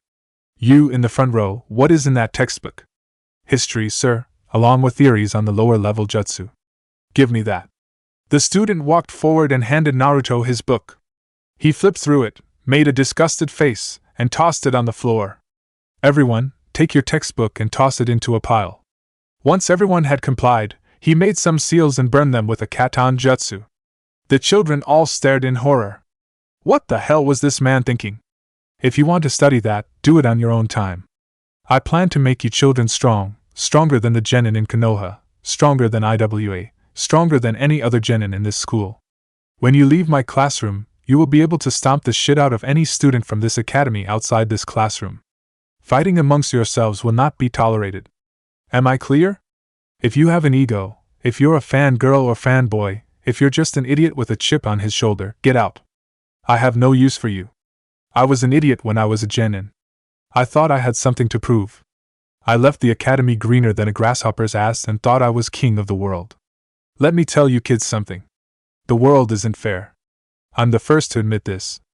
I'm a human sacrifice, kids. I've been beaten, I've been tortured, and I've nearly been killed. The ninja world is not pretty, and some of you may die. I'm not trying to scare you, but that's the way the world is. Don't think being a ninja is cool, don't think it is noble. It's a job. It's a service to your village. To most you are a tool. Personally, I don't believe that. Emotion can't be wiped out. It's what makes us human. I want you to know that I don't play favorites. I will be working with each and every one of you personally. This class is a team effort. If you have illusions of grandeur, if you think you're better than your classmates, get out. This is the golden rule of my class. Everyone passes or nobody passes. And we will do this over and over and over again, until everyone passes. Am I clear? Every head nodded dumbly. Naruto smiled and his smile made the children relax more. I've seen favoritism and what it can do to a team. I won't let that happen to my students. If one of your classmates is struggling, help them. It's better for you in the end. If you can't get your chakra under control, Ask someone who's good with control to help you. If you need to build up your reserves, then get with someone who knows ninjutsu. If you suck at hand-to-hand combat, find a classmate who can kick your ass and work with them. That works the other way around too. Offer to help. Don't sit by idly while someone struggles. If I see you doing that, I'll kick your ass out of this class so fast, even medical jutsu won't be able to take the boot print off your cheeks. The children all laughed at that and Naruto's smile grew wider. Not to say there won't be bookwork or homework assignments. I just prefer to work on the practical things. History, to me, is a hobby. Knowing how many hairs were on the Shodaime Kazekage's ass isn't going to help you mid-battle. Knowing how to beat the shit out of your opponent will. Now I'll take questions until we have to leave. Don't tell me your name though, I don't want to know them. Why not sensei? Because then that would mean that I had a personal attachment to you, and as a sensei who is going to grind you into the ground, I'd rather not know you all personally, otherwise I might decide to go easy on you. Are you going to teach us lots of cool jutsu? I have a very limited repertoire at the moment, but I will teach you what I can. Remember kids, a ninja never stops learning. He's always learning something new, something useful. What jutsu I do know are powerful though. At one time, I had the Toad contract, but I gave it up when I left my village. What village are you from originally? I'm from Konoha. I left there for personal reasons that I won't divulge to you kids. What's the biggest toad you ever summoned? The chief toad Gamabunta. The children all gasped and began to whisper amongst themselves. Naruto cocked his head and asked what the problem was. Nothing, sensei, it's just that Kazekage-sama was beaten by a boy who could summon toads during the failed invasion of Konoha. We've heard that he's friends with him now though. Naruto put on his foxiest grin and put his hands on his hips. Yeah, I whipped Gaara's ass pretty good. If the children were dumbstruck before then, they were comatose now. No way. That was you? You beat the Kazekage? When we were children, yes. But I don't want to talk about that now. Why not? It's not my place to tell of the defeat of the Kazekage. He's my friend and I won't belittle him by talking about things in the past that don't affect us now. Naruto looked around the room and saw that their questions were coming to a close. Any more questions? Just one. Can you show us your jutsus? Naruto grinned and walked to the door. He turned in the doorway. Let's take a trip outside real quick. Some of mine can be a bit destructive. The kids filed outside quickly and blinked against the nearly noonday sun. Naruto coughed to get their attention. I'll show you two of my favorites and after that we'll go home for the day. Putting his fingers into a familiar cross-shaped seal, he cried out Kage Bunshin no Jutsu and as many clones as there were students popped up. Naruto looked to his students and grinned. This is how I'll be teaching each of you personally. I prefer hands-on training and teaching so no one will fall behind. But sensei, they're just Bunshin. They can't help us. One of the clones frowned and walked over to the boy. Everyone watched as it raised its hand and waited for it to pass through the boy's head. Instead, a smacking sound was heard and everyone looked in shock to see the boy holding his head. The clone walked back beside its brethren and smirked. As you can see, these are Kage Bunshin, not regular Bunshin. They are quite solid and have my knowledge and ability. When they are dispelled, I learn everything they learned and I keep the knowledge. They're extremely useful, and if I deem that everyone is worth passing and has enough chakra capacity, I shall teach it to you as a parting gift. The children seemed to be salivating at the chance to learn such a powerful jutsu. Sensei, what about the second jutsu? Ah yes, my other favorite. This is difficult to learn and I will not teach any of you this. It takes an insane amount of control and power, and you simply aren't ready.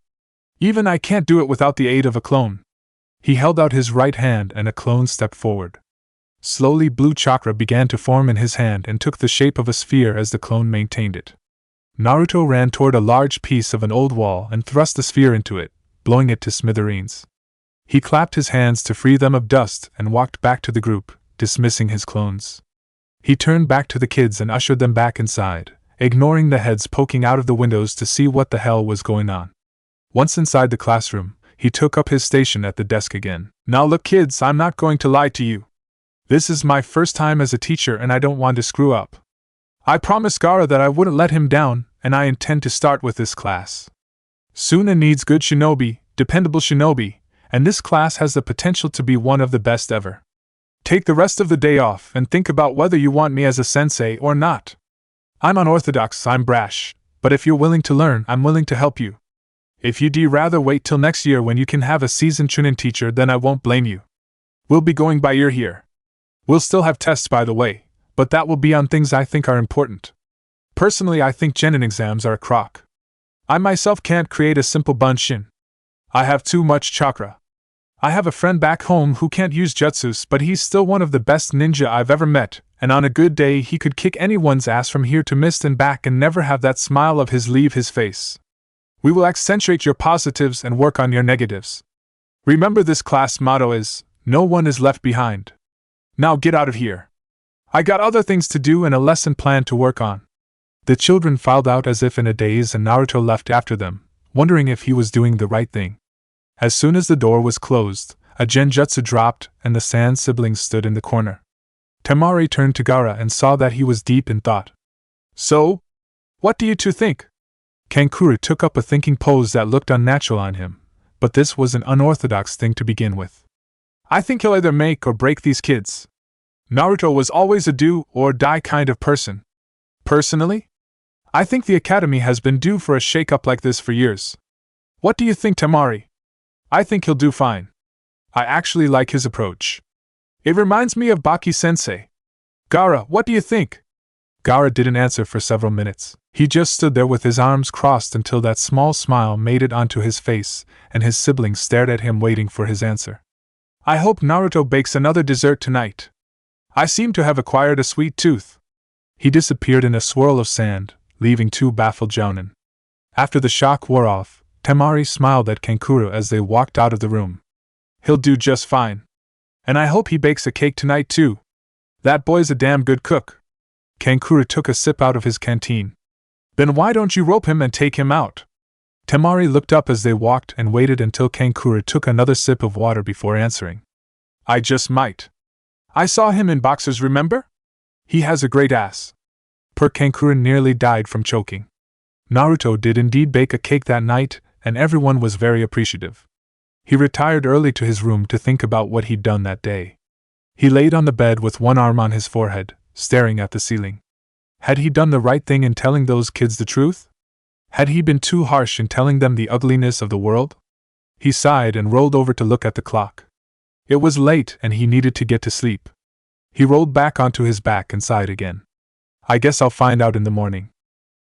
Chapter 4, Lecture. Walking to class was somewhat of a chore for Naruto. It seems that people had heard of his speech to his students, and the results were mixed. Most of the ones who he assumed were parents, or people who were the age of the parents of his students, gave him dirty looks. The older folks and rank ninja gave him appreciative looks. Apparently, being spontaneous and brash was a double-edged sword when it came to teaching. At least they didn't outright hate him. Walking peacefully was another new experience to him. In fact, most greeted him, or gave him a polite nod. Having the kazekage as a friend was a good benefit apparently. He thought back to the night before in Temari. She had smiled at him more than she usually did and had destroyed his dessert with passion, even growling at Gaara when he tried to take the last piece. Naruto smiled in spite of himself. It wasn't every day you saw Gaara startled like that. He stepped into the school and greeted everyone he met with a smile. One of his fellow teachers walked up to him and stuck out her hand. Hello there. I'm Urameshi Kari. My class is the one down from yours. I have to say your little demonstration yesterday was quite a shocker. Is that a good thing or a bad thing, Urameshi-san? Kari, please, and that's a good thing. It's nice to have a teacher that the students actually look up to and don't disrespect. Look up to? Heh, if they look up to me, they don't know me yet. My students will hate me by the time I'm through with them. Why's that? Because of the regimen I'm going to put them through. I'm sorry to cut our conversation short, Kari-san, but I have to get to class and so do you. I look forward to speaking with you again. Kari watched as he paced on down the hall, the heels of his shoes thumping against the wooden floor. Interesting guy. Naruto walked into his classroom and took up his position at the desk again. He was pleasantly surprised to see that all his students had shown back up. They were indeed a surprising bunch. He'd expected at least 4 or 5 to not come back. He smiled at them and walked to the blackboard. Good morning, class. In unison, they all chanted good morning, Naruto-sensei. His smile grew a little wider. Naruto-sensei. Yeah, he liked the sound of that. He faced them again and put his hands behind his back. Now do you all remember what I spoke of yesterday? Good, good. Today will be our first official day of training. I will be with all of you and will do an assessment of your skills. But first, let's all go outside. Follow me. Opening the door, he turned to see them still in their seats and raised an eyebrow in annoyance. Move your lazy asses and get outside. They all squeaked and flew past him. Chuckling to himself, he followed them out and found them in a line, facing the building. Excellent form. I'm glad that you all know how to stand at attention. Now, to begin, you're all going to do 5 laps around Suna. Once you're done, we'll begin with a few light calisthenics and then you'll sit as I lecture on a topic. Once I'm finished, and it'll be brief since I hate to sit still, we'll begin working with each of you individually. This will be our regimen for the mornings. Now let's go. Follow me. He heard little to no grumbling as he jogged away. That was good. It seemed that these kids took him seriously. He smirked as he led them on their run around the village, which he was sure would wear them all out. What they didn't know was that their training had already begun. This was to build their endurance. The light calisthenics when they got back were to stretch their bodies out before they got into the heavy stuff. The lecture was because he hated to read textbooks. If his former senseis had only used the approach he was going to use, he wouldn't have been half as pathetic as he had been. After about 2 hours, their run was through. Many students looked about ready to collapse, but Naruto was proud to see a gleam in their eyes, a look that was filled with determination. He led them through some jumping jacks and stretches and then had them sit in a semi-circle around him as he began that morning's lecture. Now I'm sure most of you are tired and you rightfully should be. Just remember that all of you are 8 years old and are a beginning class. The fact that none of you dropped out of our run speaks wonders about you. I'm proud of all of you. As we go on in the years to come, it will grow easier and we will set new goals to supersede those we have surpassed. I want you to listen carefully as I explain something to you. Despite their tiredness, he was pleased to see them all lean eagerly in for his lesson. Do all of you remember what I told you about Shinobi being emotionless tools yesterday? Good, you all remember? I don't believe that, not one bit. Emotions can help you in a fight as much as hinder you. It's simply a matter of knowing when to use them. Anger can blind you, but it can also help you gain strength to win. Sadness can burden you, but it can also drive you to succeed. Do not forsake your emotions, for that is folly. I, myself, am a very emotional person. I seem to be driven by them. But I use them to my advantage. Tell me, class, what makes a person strong? The answers ranged from ninjutsu to muscles, and Naruto sighed in annoyance. That is a typical answer. It's true that those things can make you stronger. But they will never allow you to break the glass ceiling and become a great ninja like emotions can. The truth to gaining strength, the real truth, is that to become strong you must protect your precious people. When they are in danger, you can overcome any obstacle to save them. I was told this by a very wise person, who died before their time. I took his words to heart and hold them closely to this day. Naruto-sensei, who was this person? Naruto smiled sadly and looked toward the scorching sun. He was my first friend, someone who I could identify with. His name was Haku and he was the apprentice of the demon of the bloody mist Momochi Zabuza. Haku was a kind, gentle soul and loved his master greatly. He would have done anything to help him achieve his dream, and that is what made him strong. But even great ninja fall prey to emotion, and in the end, even though we were enemies, he couldn't kill me. His heart was too soft, too kind. And yet he got strong because of Zabuza. Haku was a child thrown away. He came from Mist, where bloodlines were despised and anyone who had one was killed. His mother was from a clan whose line allowed them to manipulate ice. His father killed his mother and then tried to kill him, but Haku slaughtered his father in a moment of panic. He wasn't wanted. Then Zabuza found him, and wanted him for the very thing that everyone else hated him for. Zabuza was not a good man, but he took in an urchin and nurtured him, fed him, clothed him, gave him a purpose. He was precious to Haku, even if it was only for those reasons. With him Haku felt wanted. That's not to say Zabuza loved him. Haku was a tool to him, that's what he told Haku and himself. But deep inside, Haku was the son he never had and it pained him to see Haku die.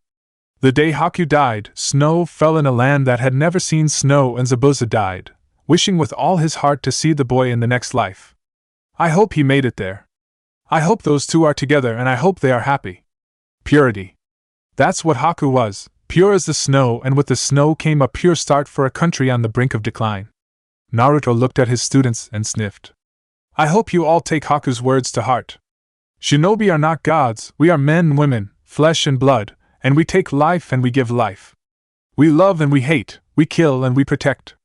But never forget that to become strong, you must protect those precious to you. If you aren't strong enough to defeat someone, then it's because you haven't found someone precious enough to you yet. When you go home today, I want you to think about who is precious to you. Tell those people you love them every day, because as a ninja, you never know when your last day will be. Think of those you will leave behind and honor them every day. I'm an orphan. I had no one until I was nearly 12 years old. But here, in Suna, I hope to forge a loving relationship with someone. I want to find precious people here. I have 3 already, but I want more. Love is meant to be spread, hatred is meant to be contained. Never take your life for granted. This is the lesson for today. Think about your goals as a ninja, and before that goal, make this your golden rule. Protect those precious to you. If you do that, you will never fail, no matter what you do. And you will all be splendid shinobi. Naruto looked out over his students and saw that they were all deep in thought. He couldn't believe how good teaching felt. It made his heart swell to know that he was molding these children, that his teachings would guide them in life. Clapping his hands to get their attention, he summoned enough clones so that each child had one. Today we will work and see where your chakra control is. Once that is found, we will begin exercises to build up your reserves. We'll work on taijutsu tomorrow. I'm not the best at genjutsu, but I'll find a genjutsu specialist and we'll have them help us. Now then, let's split up. The children all picked a clone and spread out. Some were passable with chakra control, while others were abysmal. A couple actually had rather decent control, but he chalked that up to small reserves. Once it was found where their control level was, Naruto called them all back. The kids stood in a line, awaiting further orders. You'll be happy to know we're going back inside for this. We don't have the necessary area to work out here. Now follow me back inside. Once back inside, Naruto turned to the children. Now we're going to work on your control. You're going to climb these walls, with no hands. Many children looked at him like he was stupid and a couple scoffed. Naruto threw his head back and laughed. Don't worry, that was my reaction to this as well. I started on trees, but unfortunately, we don't have that luxury, at least not yet. Perhaps I can do something about that in the future. For now, watch me. The students watched in awe as he walked up the wall and then across the ceiling, standing above them, looking down. This will both help build your chakra reserves and build your control. Now then, to avoid any holes in the wall, I want you all to lay on the floor and put your feet on the wall. There won't be any running starts, so you'll have to concentrate. Focus the chakra to the bottom of your feet and place your foot on the wall. When you think you have it, gently place your foot on the wall and see what happens. If you feel it begin to stick, and you will feel it, then put more weight on that foot and concentrate on the other while maintaining that level of chakra output. Try to match it in the foot not stuck to the wall and continue onward. The object is to get at least halfway up the wall today. If you can't, don't worry. I'll help you. The children all lay down, and as expected, those with small reserves made it up within several minutes. They could not, however, maintain it for long before flipping to the floor and lying down again. The ones with bad control struggled. They would put a foot on the wall and test, but couldn't seem to get the right level. The clone stood over them, encouraging and giving instructions. As lunchtime rolled around, every student was able to at least get off the floor. They looked discouraged, but as the clones poofed away, Naruto eased their fears. Don't worry about getting it on the first day. I didn't learn this until after I was a genin. It's not something that most people learn until later. I want you guys prepared though. Go to lunch, and after you come back, we'll start on another lesson. Be back in an hour. Naruto walked into Gaara's office just a few minutes past noon and saw that the redhead had a table against the wall laden with fruits and meats. Drooling from the mouth, he headed towards the table only to have a wall of sand appear in front of him. It's rude not to announce that you're here before diving in. Fine. I'm here. Can I please eat now? I'm starving. Look at me, I'm wasting away. I highly doubt that. Bring me a plate over here when you come, I need to finish reading this document. Naruto piled the plates with as much meat and fruit as he could carry and made his way to Gaara's desk. He swept some documents out of the way and sat Gaara's plate down in front of him, receiving a grunt of appreciation. Or at least he thought it was appreciation. Munching happily on his meal, he waited for Gaara to finish before striking up a conversation. Grumbling under his breath, Gaara signed the paper with a flourish and put it in his outbox. He grabbed a slice of cantaloupe and sighed contentedly. So, how go things at the school? It's all right. The kids are uncommonly sedate and willing to learn. I don't understand it. Perhaps it was your little speech you gave them. You heard about that? Gaara nodded and reached for a slice of ham.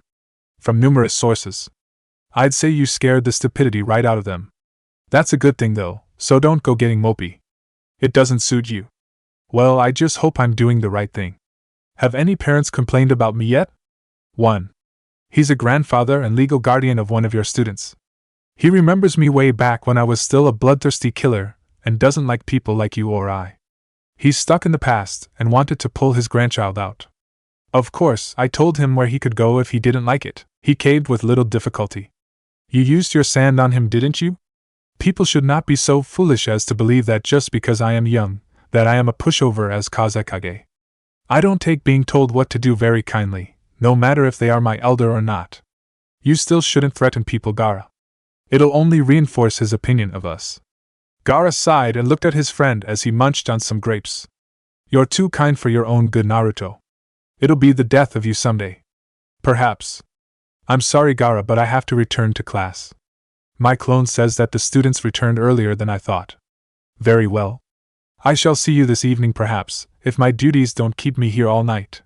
All right. Later. As Naruto walked back to the classroom, he wondered what he could show these kids. He decided that starting with the basics was the best thing to do.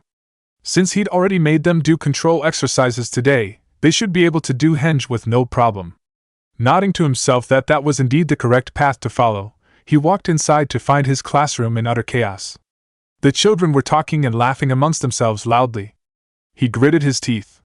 The clone had dismissed itself prematurely. Next time he'd leave 2 clones to avoid this. The kids never noticed as he smoothly glided to the desk and leaned against it, his arms folded against his chest.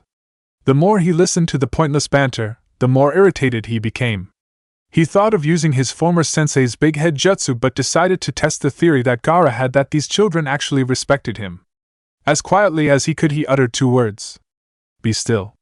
As if those were magic words, all the kids turned in their desks and faced forward. It was amazing, the power he held over these children. Only Konoha had listened to him with such rapture and attention. He coughed into his hand and looked over all of them. We'll begin with our last lesson of the day. You will all learn to perform henge.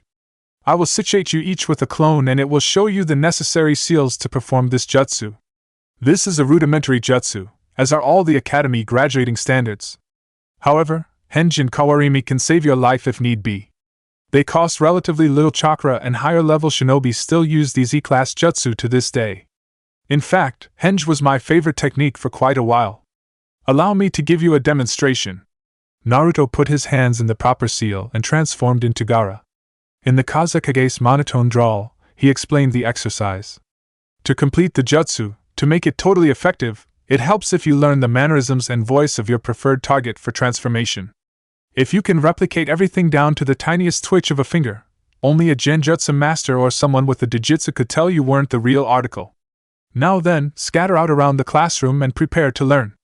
The children were all assigned a clone and began to perform the necessary seals while Naruto sat at his desk and wrote some things down. These kids would become the model for what an academy student should be. He'd make sure of that. After nearly a half hour, one of his clones poofed out, signifying that a student had completed the jutsu. Naruto glanced up to the girl and motioned for her to come before his desk. So you've completed the exercise? Hi, sensei. Indeed. Perform the henge for me. Transform into me. The girl made the necessary seals and turned into a perfect copy of Naruto. He nodded and stood up, making his way around the desk. A few more examples and I'll assign you a new task. I want you to transform into what I do. The girl nodded her head and Naruto transformed into Gaara and she followed suit. He turned into Baki and she did that as well. He poofed into Temari, and the girl did it mostly well but the hair was slightly discolored. Naruto undid the illusion and sat back down in his chair. You have a high degree of control but that is mostly due to low reserves. You performed very well, but when you turned into Temari, you discolored her hair, signifying your chakra was nearly out. Do not perform any more jutsu for the rest of class and let your reserves fill back up. Help out the other students and learn from their mistakes. Watch what they do and give suggestions. Dismissed. The girl bowed and walked over to a boy who seemed to be struggling. Naruto's clone stepped back and watched the two. The boy seemed grateful for the extra help and soon was able to perform the jutsu with minimal difficulty. Naruto smiled at his students and continued with his paperwork. Soon, the day was over and Naruto called for the students to return to their seats. Many flopped down, breathing heavily while his clones dispelled. He walked around in front of the desk and leaned against it. Very good. You all did well today. I want you to go home and do as you please this evening with one exception. I want you to try to trick a family member by using the henge. If you can't perform the henge all that well, then practice with your control. Now then, get out of here. I have better things to do than stare at your ugly mugs. The students beamed at the praise and gave him a high sensei before leaving. Naruto shuffled his papers and made as if to leave when he saw the woman from that morning standing in the doorway, leaning against the jamb. He waved to her and said hello. You're quite the unorthodox one, aren't you, Naruto-san? I was walking by and saw the students all laid on the floor with a copy of you standing over them. Tell me, what were you doing? That's a trade secret. How is your class? My class is fine. They're coming along quite nicely, although they hate my lectures. They say history is boring. I agree. I gave my class a lecture on emotions and Shinobi today. They actually seemed interested in what I had to say. It's quite an experience molding minds. Indeed. Well, I suppose I've kept you long enough. I shall see you tomorrow, I suppose. Good evening, Naruto-san. Goodbye, Kari-san. After another spectacular dinner, Naruto sat on the roof of the compound, staring out over the desert. He was lost in thought again, a strange occurrence considering who he was. He had been reading one of his father's scrolls on jutsus and was eager to try them, but between the academy and cooking for his housemates, he didn't have any time left. He sighed and looked up into the stars. He supposed even the stars could feel lost sometimes. He heard the crunch of a shoe behind him and didn't bother to turn around. Her scent carried on the wind. Hey Temari. Need something? She settled down beside him and pulled her knees to her chest, wrapping her arms around them. No, I don't need anything. I just wanted to see if you wanted some company. You've been unusually quiet lately. I've had a lot to think about lately. That's true. I don't think I've asked you yet how you like it here. I like it very much. It's less green than Konoha, but the people are nicer to me. Besides, if I can make it work, it'll be a lot greener around here someday. She looked at him like he had two heads. What does that mean? He gave her a foxy grin that showed his fangs. That's a secret. You'll be the first to find out though if it works, I promise. Humph, everything's a secret with you. I heard about your teaching regimen today. Word gets out fast, huh? With those gossipy little brats of yours it does. They're all so excited to have a sensei that's not afraid to tell them the truth.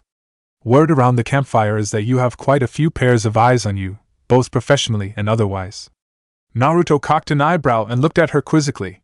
What's that mean? She smirked at him and looked at the stars. That's a secret. Look who's being a hypocrite. You get on to me for being secretive, and yet here you are keeping secrets. Sounds like a double standard to me. Well, you know the exchange for secrets. I'll tell mine if you tell yours. Nah, I can live without your secret. Besides, we'll both find out eventually what the other meant. Asshole. Ah, you love it. The two sat in relative silence for what seemed like forever, both marveling at how at ease they were around the other. Comfortable silence. Didn't someone say something about that sometime or other? Soon enough Temari sighed and rested her chin on her arms. I have to go to Konoha tomorrow to give them our reports and get theirs. Anything you'd like me to tell the old lady? Just that I'm doing all right and that I miss her. If you see a one-armed pervert, tell him I miss him too. Temari laughed softly and turned her attention back to the desert. It looked so different that night, not at all the scalding, torturous wasteland it was during the day. She looked over at her companion and took in his facial features. He'd grown since she last saw him again. He was taller and that baby fat was disappearing rapidly. He'd gotten more handsome. Stronger too. Suddenly Kankuru's suggestion didn't sound so crazy. It might be fun to have a guy like Naruto as a boyfriend. He'd be a challenge to her, unafraid to bear her judgment and punishment. Hell, she'd bashed him over the head numerous times in the past days he'd stayed at the compound, and he just brushed them off and kept picking with her. With that thought in mind, Temari made a decision. She was the daughter of a former kazekage, the sister of the current kazekage, and one of the most powerful jounin in the military. Having a boy who wasn't afraid of her and was stronger than her as a boyfriend was a damn good idea. It was just a bonus that he was good-looking and smarter than he let on. She jumped to her feet, the sudden motion startling Naruto. When he asked her what was wrong, she merely smiled down at him and held out her hand. He took it, and she lifted him up. Say, Naruto, you ever had a girlfriend? Taken aback by the abrupt question, he managed to stammer out a no. How about dates? Ever been on a date? Another no. Wanna go on one with me? If the boy was stuttering earlier, he was speechless now. A beautiful, deadly kunoichi asking him on a date? What alternate dimension had he stumbled into? Temari took his silence as hesitation and growled, grabbing him by the shirt collar. Look, Naruto, I'm the daughter of a kazekage and the sister of the current one. I'm used to getting what I want, and you're no exception. Now I want you to take me on a date, and you're going to like it. This little proclamation snapped Naruto out of his muddled thoughts, and brought back some of that bravado he was famous for. He narrowed his eyes and spoke in a haughty voice. And since when have I cared who someone was related to or what their name was? You don't scare me. Temari smirked at him and let go of his collar. That's what I like about you, Naruto, blunt and to the point. When I get back, I expect you to take me out to dinner and a movie. And you can't be late since we live in the same house. It's brilliant. I don't believe I ever agreed to this little escapade. Temari's smirk grew wider, if that was possible, and sauntered over to him, her hips swinging seductively. Naruto gulped when her hand found its way to his cheek and pressed against his face as she fluttered her eyelashes. But Naruto, I wanted to go on a date with you. Please? Pretty please? She did a victory dance in her head when the poor boy nodded dumbly, and she released the hold on his cheek, patting it a couple of times. See, that wasn't so hard now, was it? You're a good guy, Naruto, and I expect to be treated like a queen. Naruto smiled and rubbed the back of his head sheepishly. He couldn't believe he let himself be suckered like that. Is there any other way to treat a lady? Temari smiled softly before going back downstairs to her room. For your sake, there better not be another way. You know what I'll do to you afterwards, and that's after I make you promise on a make-up date. She smiled sweetly while she gave her threat and walked downstairs to her bedroom. Naruto sighed in defeat and lay back again to stare at the stars. It seemed a few winked at him, as if they were laughing merrily at his predicament. He walked downstairs and was just about to open his door when Temari poked her head out of hers. Oh, before I forget, you have to dress nice too. We're going to a really nice restaurant. Naruto started to protest before she shut the door and went back to sleep. He grimaced and opened his door, locking it behind him. As he lay down on the bed, he could have sworn he heard the puppet master next door snickering through his wall. Damned eavesdroppers. He picked up his mother's scroll on gardening again and smiled. If he could get a plot of land and the jutsu worked, he'd plant a lot of flowers. Wonder what Temari's favorite flower is? Chapter 5 Ambassador Temari. Naruto had begun the day by getting to the academy ahead of the students, and watching as they filed in, while he stood upside down on the ceiling. Being spontaneous as an instructor was pivotal to his approach. If he did the unexpected, his students would never be bored, always wondering what he was going to do next. With that in mind, he waited and watched as all his students faced the front, waiting for him to come in. Smiling at their willingness to learn, he cut off the chakra to his feet and dropped to the floor. To say the children were surprised to see their teacher fall from the sky was an understatement. Necks immediately cracked upwards to see where the hole in the roof was that he had come through. Not finding one, their eyes asked the unspoken question. Naruto chuckled and put his hands behind his back. Well then, good morning, class. Good morning, Naruto-sensei. Good to see you all. Did you all do your assignment last night? Heads nodded, indicating that most were able to pull it off. Some heads hung in defeat, since they hadn't managed to trick their families. Naruto scowled and clapped his hands. Now, we won't be having any heads hanging in my classroom. You're all beginners, and if you didn't do it the first time, keep trying until you do. I don't ask for anything other than you try. Now then, I'm going to make clones, and I want you to show them that you can henge into at least 3 different shapes. If you have any trouble, they will assist you. He quickly made the clones and they began to watch the children. A couple struggled and were straightened out soon enough. The problem was either too much or too little chakra. Once their little problem was stomped out, Naruto clapped his hands and the class faced him again. Okay, we're going for our morning run now. Everyone outside and do 5 laps around the village.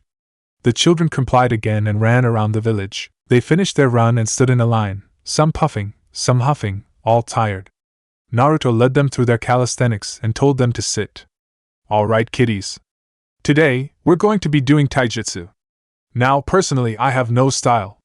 I'm a brawler by nature. I go in and I try to beat the crap out of the other guy. If I get hit, I get hit. But that's me. I'm going to be taking notes on you. I want you all to pick a partner and spar, light contact only. Many of you are from families of ninja and I'm sure you've been shown some form of martial art. Maybe soon, I can get an assistant that can help with taijutsu forms. We'll worry about that later though. Now split up. The kids broke into pairs and began to spar, with a Naruto for each couple. This continued until lunchtime, when Naruto went to Gaara's office. It was quickly becoming a habit for the Jinchuriki.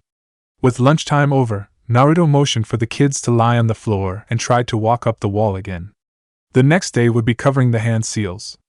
He'd only shown them how to make the henge. He hadn't shown them the seals and the proper usage of them. He'd rectify that tomorrow. He sighed and looked out over his students. I wonder how Temari is doing? Said Kunoichi had finally arrived in Konoha and was walking to the Hokage's office. Konoha was no longer one of her favorite places. This was a village that had turned its back on one of her most treasured people. Naruto was a savior to the people of Suna. He had done so much for Gaara and had asked for nothing in return. The people of Suna, while most of them, treated him like a hero.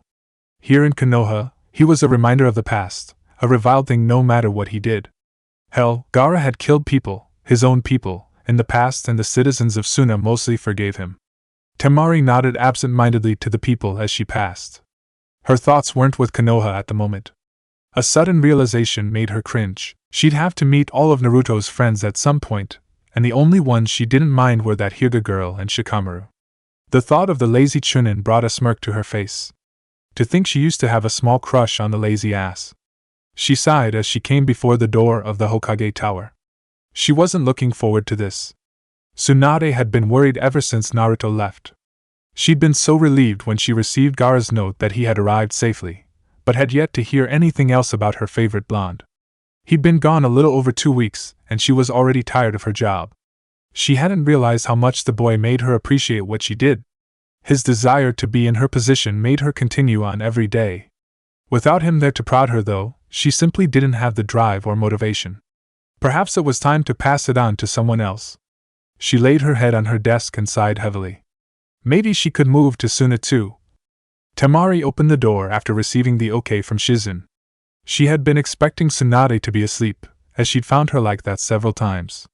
She was not expecting to find a depressed woman sighing into the veneer of her table. Temari coughed into her hand and shut the door behind her. Tsunade raised her head off the desk, her vision obscured by a paper stuck to her forehead. She growled and grabbed the offending object, balling it up and throwing it across the room. Temari smiled at her childishness and took a seat. Come now, Tsunade-sama, did the paperwork really deserve that? Tsunade glared at the kunoichi in front of her, trying to melt her head with her stare. She hadn't wanted to be disturbed by anyone and had thought she had told Shizun that. It was then that it dawned on her that Temari could give her an update on Naruto. Her face lit up and she smiled at Temari, slightly frightening the other blonde due to the mood swing. How is Naruto? Is he doing all right? How's Suna taking him? He hasn't done anything stupid, has he? Temari sat there dumbfounded for a moment. She'd known that the Hokage liked Naruto, but to the extent of wanting to talk to him above diplomacy? Who'd have thought? Don't you believe that we should talk about business first, Tsunade-sama? Screw business. I want to know how Naruto is doing. I could care less if this village burned to the ground at the moment. Temari gasped and looked hard at the older woman. Tsunade-sama. That is most improper for one of your station. Tsunade sighed and leaned back in her chair. Temari, please, just tell me how he's doing. Temari smirked and suppressed a giggle. She couldn't wait to tell the old bat this. We have him teaching at the academy. Silence. Total silence. Silence from Tsunade. Silence from an eavesdropping Shizun. Silence from the hidden Anbu in the corner. The only thought going through the three's mind at the moment was, what the hell are you all thinking? You can't put him with children. He'll have them all being perverted within a month. Temari snorted and crossed her legs. Oh please Tsunade-sama, you don't believe that. Besides, believe it or not, he's actually an excellent teacher. He's even got the brats working on walking up walls as we speak. The second day he taught them all henge. And the lectures he gives, if I'd had him as a teacher, I'd have wanted to go to school every day. Tsunade sat back, thoroughly confused. Lectures? Naruto? No way in hell. He's way too impatient to talk about any subject for too long. It's true. In fact, he's really passionate about things. He burned all the class history books the first day. Said if they wanted to learn about history, do it on their own time. He'd be teaching them how to be ninja. His first lecture was on emotions and the use of them in battle and life. Tsunade sat there, a disbelieving look on her face. Finally, after many stone-faced moments, she called for Shizun. The brunette peeked in cautiously and asked what she wanted. I want you to gather all Naruto's friends, the council, and the Jounin senseis. If this is true, then they have to hear this. Besides, this way Temari won't have to repeat it a billion times. Temari smiled at the older woman's deviousness. This wasn't for Temari's benefit, it was for Tsunade's. This was her way of rubbing it in their faces that they had made a damn fine man an outcast amongst his peers and had driven him away from his home village to a place where he was appreciated. To a village where the children looked up to and respected him. He'd been in Suna less than 2 weeks and already was becoming quite the talk-about subject. Almost immediately, Jiraiya had appeared. If something was said about his apprentice, then by God, he was going to hear it. Temari watched as they all filed in, the young, the old, the teachers, the detractors, and the friends. They all lined against the wall, and suddenly she felt vulnerable. She was about to talk about a boy that she only knew in passing before and as a friend and housemate now. In truth, she knew very little about the mystery that was Uzumaki Naruto, but she wanted to know. Oh, how she wanted to know. She smiled inside her mind. Now, she'd have all the time in the world. She faced the Hokage when the older woman coughed into her hand. Now then Temari, let's begin again. What is Naruto's capacity in Suna? This ought to be good for a few laughs, thought Tsunade. Naruto's capacity is that of a Chunin school teacher. A cricket would not have dared to break the silence that permeated the air in that office. Not until one Naro Shikamaru snorted and gave his opinion in his usual slow drawl. Uzumaki Naruto, a teacher? PFFTT, that'll be the day. Now what does he really do? Shikamaru, he really is a teacher, and from what I've seen, he's one of the best we've ever had. The kids love him. Shikamaru knew then that it wasn't a lie, it wasn't a joke. Temari was simply incapable of delivering a joke when in the presence of so many important people. She was all business, although her eyes held a mirthful glint, like she was enjoying this.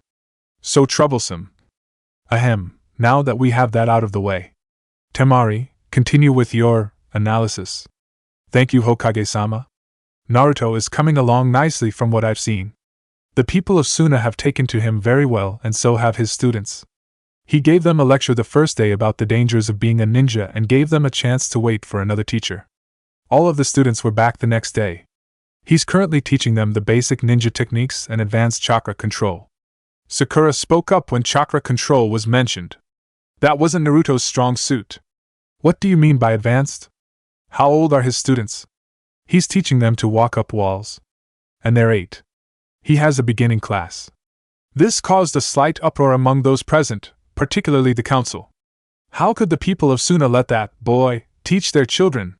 He wasn't fit to do anything but missions. Even his friends seemed to doubt his abilities. Temari and Tsunade were fast becoming sick of it. Enough. Quiet down, all of you. Continued Temari. Naruto is a teacher, and he's a damn fine one. I believe that his crop of genin will be some of the best to ever come out of the academy. His teaching style is just as unorthodox as he is, and he has the full support of my brother. But enough about his job. You're all here to find out how he is doing as a citizen, no doubt. Naruto currently lives in my family's compound with me and Kankuro. He's trying to find a plot of land, though, to build a house for himself. The guy currently is the resident cook for me and my brothers. A deadpan look was her answer. Shizun, who had seen the boy's eating habits, decided to speak up. Cooking? Cooking was never one of Naruto's strong points. Well, I'd love to see him make it a strong point, because what he cooks is goddamn delicious. The desserts, oh my god, the cakes. If relationships were built solely off sweets, I'd have married that boy a long time ago. Tsunade snorted and tried to hold back her laughter. Seeing a strong jounin like Temari about to wet herself over cake was quite a sight indeed. Temari looked startled, and blushed prettily before continuing with her assessment. Yes, well, anyway, he's quite a guy. All he does, besides teaching, is study and try to find new methods of helping the students. Hamura stepped forward and harumphed into his hand. Tsunade still hadn't forgiven the old fart for running her Naruto off. If it weren't for him and the rest of the council, her favorite blonde would still be causing mischief in Konoha instead of teaching brats in Suna. Hell, he could have done that here. Tell me, Temari-san. What is your opinion of Uzumaki Naruto? A personal opinion, not a professional one. Temari sat and thought for a moment. As stated before, she didn't know much of Naruto, except that he was strong, kind, and was her brother's best friend. But she would get to know him better. She turned and flashed the group behind her a grin. I just know he's Naruto. I'll tell you more after my date with him. Several of the kunoichi in the room nearly cried out in protest. The guys all sat in disbelief, Shikamaru chief among them. Tsunade and Jiraiya seemed to get the most satisfaction out of the situation. Kakashi had a discernible look on his face, but from the mask or complete apathy, Temari couldn't tell. Hinata looked as if she was about to cry and Sakura looked despondent and slightly angry. Well, from what Temari had heard, the Pinkette had had more than enough chances and the Hyuga was just too shy to act on hers. Too bad for them. Their loss, her gain. I think that is all I will tell you of Naruto for the time being. There is no need to tell you anything else other than he seems to be flourishing in Suna. That's all. Tsunade, seeing that she would get nothing else out of the girl in front of the crowd, dismissed them with a wave of her hand. Many left grumbling, dissatisfied with the explanation they had been given. Hinata approached Temari before she left and bowed to the blonde. Please take care of Naruto-kun. He deserves to be happy. She left without a look back, leaving a stunned Tsunade and Temari. The girl never showed initiative in anything, so that show of concern for Naruto, in public no less, was something new. Still, it was refreshing to Temari to see that some were actually concerned about her housemate and weren't indifferent, or outright hostile. She turned back to the Hokage with a smile on her face. Do you think my answers were satisfactory for them? Not in the least. Now you're going to tell Jiraiya and me what he's actually been up to. I know that was the abridged version. Temari spent the rest of the evening telling the two Sannin what their younger counterpart was up to. They laughed at her stories about mealtime at the compound and silently praised Naruto for trying to make ninja instead of genin. Tsunade was not happy about his desire to pass on his Kage Bunshin, but didn't think he would in the end anyway. Academy students simply didn't have the chakra capacity for the jutsu. Jiraiya was quite proud of his student and made a point in his mind to visit him soon to see the fledgling teacher for himself. That would be a hell of a sight, Naruto preaching about ninja code and jutsus to a bunch of starry-eyed brats. He snickered under his breath, making the two blondes face him, wondering what the hell he was laughing about. He waved his hand dismissively. I was just imagining Naruto as a teacher. It still makes me laugh since he wasn't exactly a model academy student. Tsunade chuckled as well, but Temari frowned. Didn't these people have any faith in Naruto? Seriously, he wasn't a bad teacher. Don't laugh at him. He's actually a really good teacher and the kids respect him, which doesn't happen often in academies. Jiraiya raised an eyebrow and smirked at the girl. Oh? Getting mighty defensive of my student, aren't you? I happen to know that he's a moron, and as for your motion that he can cook, I sure as hell never saw it during our training trip. Now Jiraiya did not get to where he is by being stupid. He's quite devious, and not above pushing buttons to get information. And Temari made such an easy target. He is not stupid. And for your information, he's a wonderful cook, much better than my brothers or me. His cakes are so good I ate one by myself and had a tummy ache for the rest of. She trailed off at the end and glared at the two older people, one who was guffawing without shame, the other who was biting her lip, trying not to laugh at the poor girl. Tsunade was able to rein in her laughter, just barely, when Temari huffed and crossed her arms like a child. Now, Temari, don't pout. We were just teasing you. Although, it seems you've fallen prey to Naruto's natural charms. Natural charms? Tsunade smirked and folded her hands in front of her face. Why, yes. It's the same reason Hinata found him irresistible for years. He just has a way with people when you actually get to know him. If you look beyond his bubbly exterior and see that he's actually an insecure individual who just wants to be loved, it makes knowing him all the more fulfilling, because you're helping him just by being there. Temari sat and pondered on that. It was true that the more time she spent with Naruto, the more he opened up to her. But that was everybody in general. She cocked an eyebrow in surprise when the two older ninja in front of her got serious all of a sudden. As far as your date with Naruto, let me make it clear that if you intend to harm him in any way or get his hopes up and then dash them like glass on rocks, we will personally end you. Do you understand? Temari nodded dumbly. Bit overprotective, aren't you? Not in the least. That boy is my godchild, and even though I'm not the best parental figure, I still try to look after him. Jiraiya gave her a perverted leer and Temari was immediately wary. Although I must say, the boy has impeccable taste. You are a delicious young thing. Once Jiraiya's screams couldn't be heard over the distance Tsunade had flung him, she turned back to her desk and put her face in her hands. Why, oh why do I put up with that idiot and this village? Temari could only nod in silent agreement. After nearly a week in Konoha, the kunoichi was happy to get back to her native land. She loved the atmosphere of Konoha. It was peaceful and the scents of the different flowers were intoxicating, but the winds of the desert and the warmth of the sun on her skin always made her feel at home. She wondered idly as she walked what the rest of her bunch was up to. Gaara was more than likely up to his ears in paperwork. Kankuro was probably playing with his dolls, and Naruto should have been able to teach the children all about hand signs by now and maybe gotten them started on kawarii. Her smile widened when she remembered that she had a date with him. She looked at the position of the sun, and it was still early morning. At her rate of travel, she'd arrive back in Suna in the morning. If she was lucky, maybe she could catch one of Naruto's lectures and see how he was still doing with the students. Listening to those lectures of his was a good way to pass the time. The boy had such a hypnotic voice, and the way he passionately made sure the kids understood was so cool. Yeah, she'd definitely try to catch his lecture. As she sat in her hotel room, in the town right outside the Suna border, she wondered about her past life and why she'd never had a love interest. It hadn't been for lack of wanting, but with Gaara's reputation she never had a guy brave enough to approach her. Shikamaru did, but that was purely out of duty, and he knew that Naruto could stop Gaara if he tried anything. Her reputation as a tough bitch hadn't helped either, but then, you garner that when you're a Suna kunoichi. It just comes with the headband. She sighed when she thought of her past. Everything she had at the moment was thanks to that blonde idiot, and he didn't think anything of it. He was so clueless as to just how much he changed people he met. To him, Gaara was just another person that was lonely. He wasn't a soulless killer, he was just another who had been driven to the brink of insanity, and needed someone to help him. But that was everyone he came across. Naruto was totally incapable of helping himself, however. He lived to make others happy. That thought made her frown. He was the epitome of the Jinchurikis. He sacrificed himself to make others happy. And she was going to change that. Even if things didn't work out between them, she wouldn't let him throw away his happiness just so he could sit on the sidelines and watch as everyone else laughed and loved together. Temari's sleep had been fitful. Her thoughts were consuming her, and this wasn't what she wanted, especially before a big date. Or a little date at least. She wanted to have fun, and with Naruto, that was a very big possibility.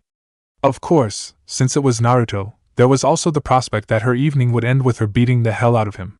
Either way, at least her evening wouldn't be boring. Temari didn't even bother stopping at the gates of Suna. She flashed her pass, although it wasn't necessary since everyone knew who she was and looked up at the sky. Perfect. If Naruto still had his schedule, then she'd just catch the beginning of his lecture. Gaara wouldn't mind much. She slid beside the building and peeked around the corner. Good. Naruto and the kids had just finished their morning run and would soon be done with their calisthenics. Then, lecture time. Deciding there was no need to hide, she leaned against the building and watched as her fellow blonde led the children through some stretches. She was reminded of her own education watching them all.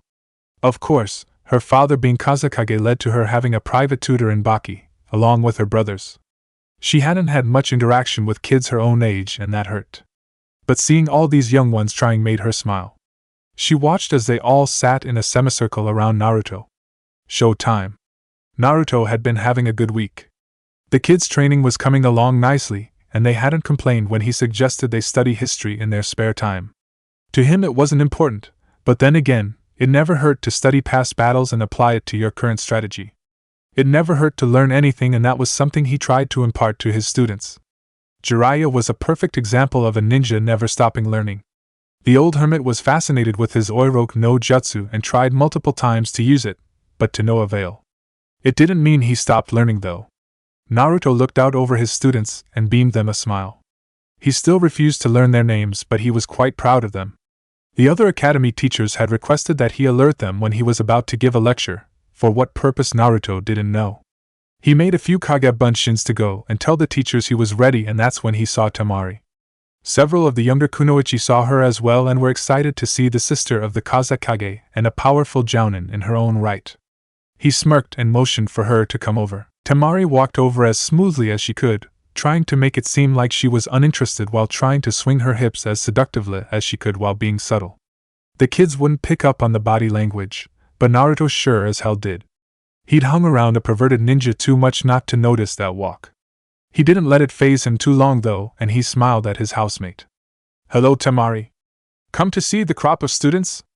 Actually, I've come to listen to one of your infamous lectures. They've gained quite a reputation, and I want to hear at least one." "Okay. I didn't know they were that popular. I have to wait for the other teachers though. They wanted me for something. Hang around and I'll take you to lunch." Many of the students began to catcall at his offer and were immediately shushed by a stern glare from their teacher. Temari blushed slightly at the insinuation but caught herself enough to offer her own glare at the kids and walk back to her position at the wall, muttering about stupid brats. Naruto wasn't sure if that was aimed at his students or at him. After a few more minutes, the other teachers all came out with their students and sat behind Naruto's own. Temari quirked an eyebrow at the audience he had. Surely, his lectures weren't that great? They were good, but to empty the school just to listen to one? That was unheard of. She watched with slight trepidation as Urameshi Kari approached Naruto with a smile. "We're ready when you are, Naruto-san." Naruto looked at her perplexed. He truly didn't know what was going on. "Ready for what? Why did you all request I get you before my lecture?" "Why, because we wanted our students to listen to it. And it might give us some pointers so we can spice up our own lectures. Just be yourself and lecture about the subject you had in store for your students. Do us proud." Naruto gulped and straightened his back. He'd never had an audience of this size. It was one thing to preach to his own students, it was quite another to lecture to impressionable students who were the responsibility of others. He turned back to Temari and she gave him a reassuring smile and waved her hand in a circular motion, beckoning for him to begin. He sighed and turned back to the crowd. "Let me first thank all of you for taking time out of your schedules to come and hear what I have to say. I hope that I live up to your expectations. For those students who don't know me, I am Uzumaki Naruto, container of the Kyuubi. I am a former resident of Konoha, but I am now a Suna nin. It is my pleasure to speak to you today. I would like to speak to you all about loyalty to one's village and comrades today." Temari's eyes flew wide open. "Oh yes, this will be most interesting. Perhaps I should send for Gaara." There was no need. As if on cue, her brother appeared at her side. He nodded to her and turned his attention to his best friend. "I come from a village that espouses teamwork and loyalty above all else. And if I do say so myself, Konoha is pretty damn good at sticking to its guns. But there are glaring instances of shinobi going against that creed. I used to have a teammate by the name of Uchiha Sasuke, a holder of the Sharingan. We hated each other, but over time we began to get closer. His older brother wiped out his clan and he wanted to kill him. Sasuke would do anything to gain power to kill him, even if it meant selling his soul and betraying his village. I grew up with no one loving me, no one taking care of me. Sasuke had it all. People doting all over him, teachers lining up to take him as a pupil, a large inheritance, but he didn't care for any of it. As an Uchiha, he thought he was entitled to those things. Everything was given to him. I don't agree with that, and I never have. Being given things breeds arrogance and the philosophy that you are better than everyone else. There is a subtle grace to learning something, attaining it the hard way. It makes you appreciate what you have more. And being taught breeds loyalty. Being taught means someone has a vested interest in you and your welfare. Being taught means you are worthwhile and therefore, you are loyal to that person because they take interest in you. I had a teacher in Konoha like that. I was the dead last, a word I hate and loathe with all my being. I hate the word prodigy. I hate the word genius. I had a teacher who didn't subscribe to that either, and he has my undying loyalty because he took an interest in me. Not much of one at first, but enough to show me that I was important. That I wasn't a nobody. I was Uzumaki Naruto, and I meant something. Then came my next teacher. He was and is one of the laziest people I've ever met. He didn't want to be a teacher, and only passed us because we somehow overcame his expectations and actually tried to help one another. One of those who espoused teamwork over everything. But aside from chakra control, he never taught me anything. But I was loyal to him because he noticed me. He wasn't the best person in the world, but he actually called me by my name. He didn't call me names. But then he cast me aside to a different teacher that didn't want me. And my trust in him was shattered. But I still wanted acceptance, and so my loyalty stood. Then my substitute teacher lost a one-sided fight with my master. I call him master because he is the only true teacher I've ever had. Jiraiya of the Sannin is my master. I'd never admit that to his face, of course, but I am loyal to him without question. It's been said that I would do anything to help my friends, and that is true. I'd fight the Shinigami himself if I thought it would save my precious people. Notice that I never once said that I was loyal to Konoha. I was loyal to the people in it. That village never gave me a damn thing, and yet I still wanted to protect the people. You'd think that, it being one of their yandame's final wishes, that the people of Konoha would see me as a hero and not as a monster. But that is the fate of a Jinchuriki, to be hated and reviled, even as we struggle to maintain our humanity in the face of adversity. It's been said that a person is smart. You can tell an individual something, and if they're given adequate time to weigh what they hear, they can form a rational opinion. People are dumb, stupid, ignorant animals, and together, they can bring even the most virtuous and righteous of men to their knees. Listen to me when I say it is good to be loyal to your village. It is your home and you should always protect it with everything you have. But without your precious people, a village is just a collection of buildings, a place where people live and sleep, and it will never be a home to you. But love just one person and a village of enemies can become a sanctuary of the heart. Suddenly Naruto felt very heavy. He sat on the ground and crossed his legs. He sighed before starting again. That's not to say that loyalty and friendship are always rewarded. Loyalty is different from devotion. Devotion is blindly following after something and never seeing the bad in it. I did that when I was younger with one of my teammates. I chased her and was oblivious to the fact of how pathetic it made me seem. But still I protected my teammates against insurmountable odds and never once received a thank you. And despite my bubbly facade on the surface, I was quite bitter on the inside. It seemed that no matter what I did, my loyalties would never be returned. And then Sasuke defected to Orochimaru. The same man who tried to destroy our home, all because of a promise of power. The price of said power was his body and mind, and yet he didn't care. As long as his brother died. And so our bonds were broken. And like an idiot, I kept trying to reshape those bonds and bring him back. I couldn't accept that he would willingly betray his village. And I had made a promise to my crush, and I couldn't break that bond either. That was how my loyalties lay. But of course, my story is complicated and there are many variables that I haven't brought to the surface. The point of the lecture is that loyalty takes both sides being true to one another. Trust is the key. If you trust your comrades with your life and they can trust you with theirs, then you have their loyalty and you have theirs. If you can trust your village never to betray you, and you show that you will never betray it, you both are loyal to one another. But loyalty is a two-way street and both sides have to be willing to walk it. Remember when you leave today, that trust and loyalty are some of the hardest things to attain, and some of the easiest things to break. One incident is all it takes to completely shatter whatever bonds you had with those precious to you. And that trust and loyalty may never be rebuilt. And if it is, it will take a long time. That's a sad truth, but it is a truth nonetheless. I want all of you to think on this.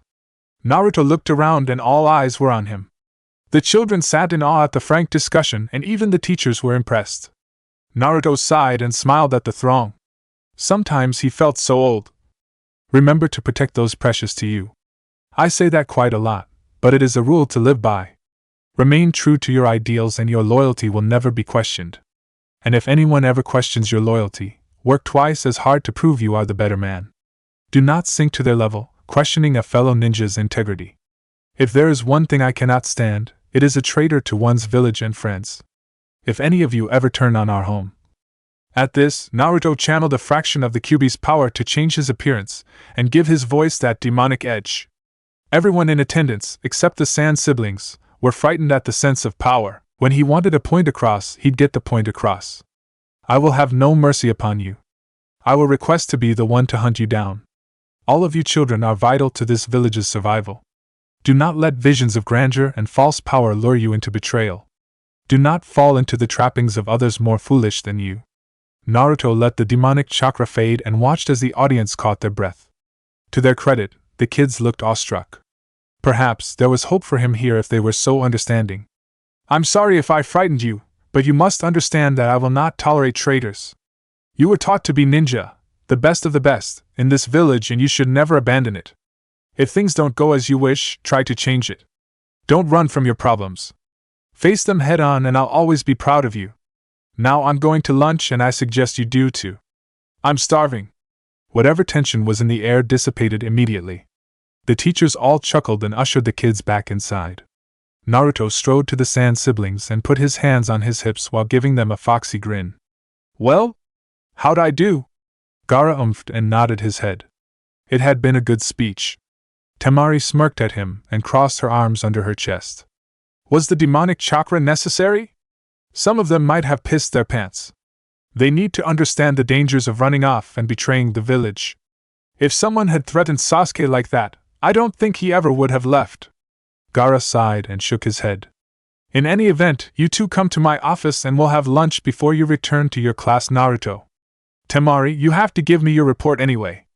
Gaara shined away, leaving the two blondes. Temari threw an arm around Naruto's neck and grinned. And after class, you and I have to discuss the particulars of our date. I hope you've been saving up while I've been gone. I have expensive tastes. She too disappeared. Naruto stood blinking for a moment before sighing. Why did I ever agree to that? There was no answer as he shined away. But the wind seemed to carry a lilting laughter on it at the Jinchuriki's plight. Chapter 6. What Ya Cookin', Good Lookin'. Lunch with Gaara was always a blast, one way or another. Usually Naruto would just talk and Gaara would listen while doing paperwork, but occasionally he would ask Naruto's opinion on a document. That always brought a smile to his face. Currently, however, said blonde did not have a smile on his face, and was quite displeased with how Temari's report was going. Apparently none of his friends thought he was cut out to be a teacher. That didn't make his day any better, and from the sour look on Temari's face while she was relaying it to Gaara, she hadn't appreciated it either. And that's that, Gaara. The exams will be in Kumogakure this time and any eligible students are welcome. I'd personally rather not send any gen into Kumo. I don't trust them. Yes, I quite agree with you. I think we'll withhold from sending any teams this go around. Naruto, I'm sorry, but I think you need to return to your class now. I might come over this evening, but more than likely I'll be stuck here.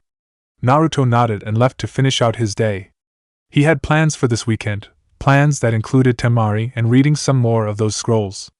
Hell, he needed to learn how to do the Rasengan one-handed, so he'd send a couple hundred clones out to the desert to work on that. Hell, he'd make clones to read those scrolls while he was on his date with Temari. He had so much to do here, why not utilize his greatest advantage? And why the hell hadn't he thought of it sooner?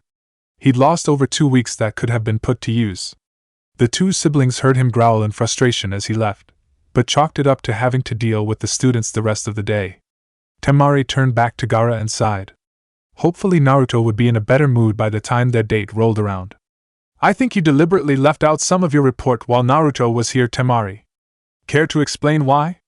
Well, I wanted to tell him those parts personally. They don't really affect the mission. It's more what his friends told me what they thought of him personally. Several of the people in that room caught me at different times during my stay in Konoha to ask about his development here and what I thought. I'm going to have to get a different hotel next time. They wouldn't leave me alone. I see. Well, Konoha is of no consequence to Naruto anymore. He is of Suna now. I'm sorry, Temari, but I have other matters to tend to. If you'll be so kind as to write up your report and turn it in later, you are excused. Temari nodded and left out the door, headed to the compound. Her thoughts were running to her date with Naruto and what she should wear.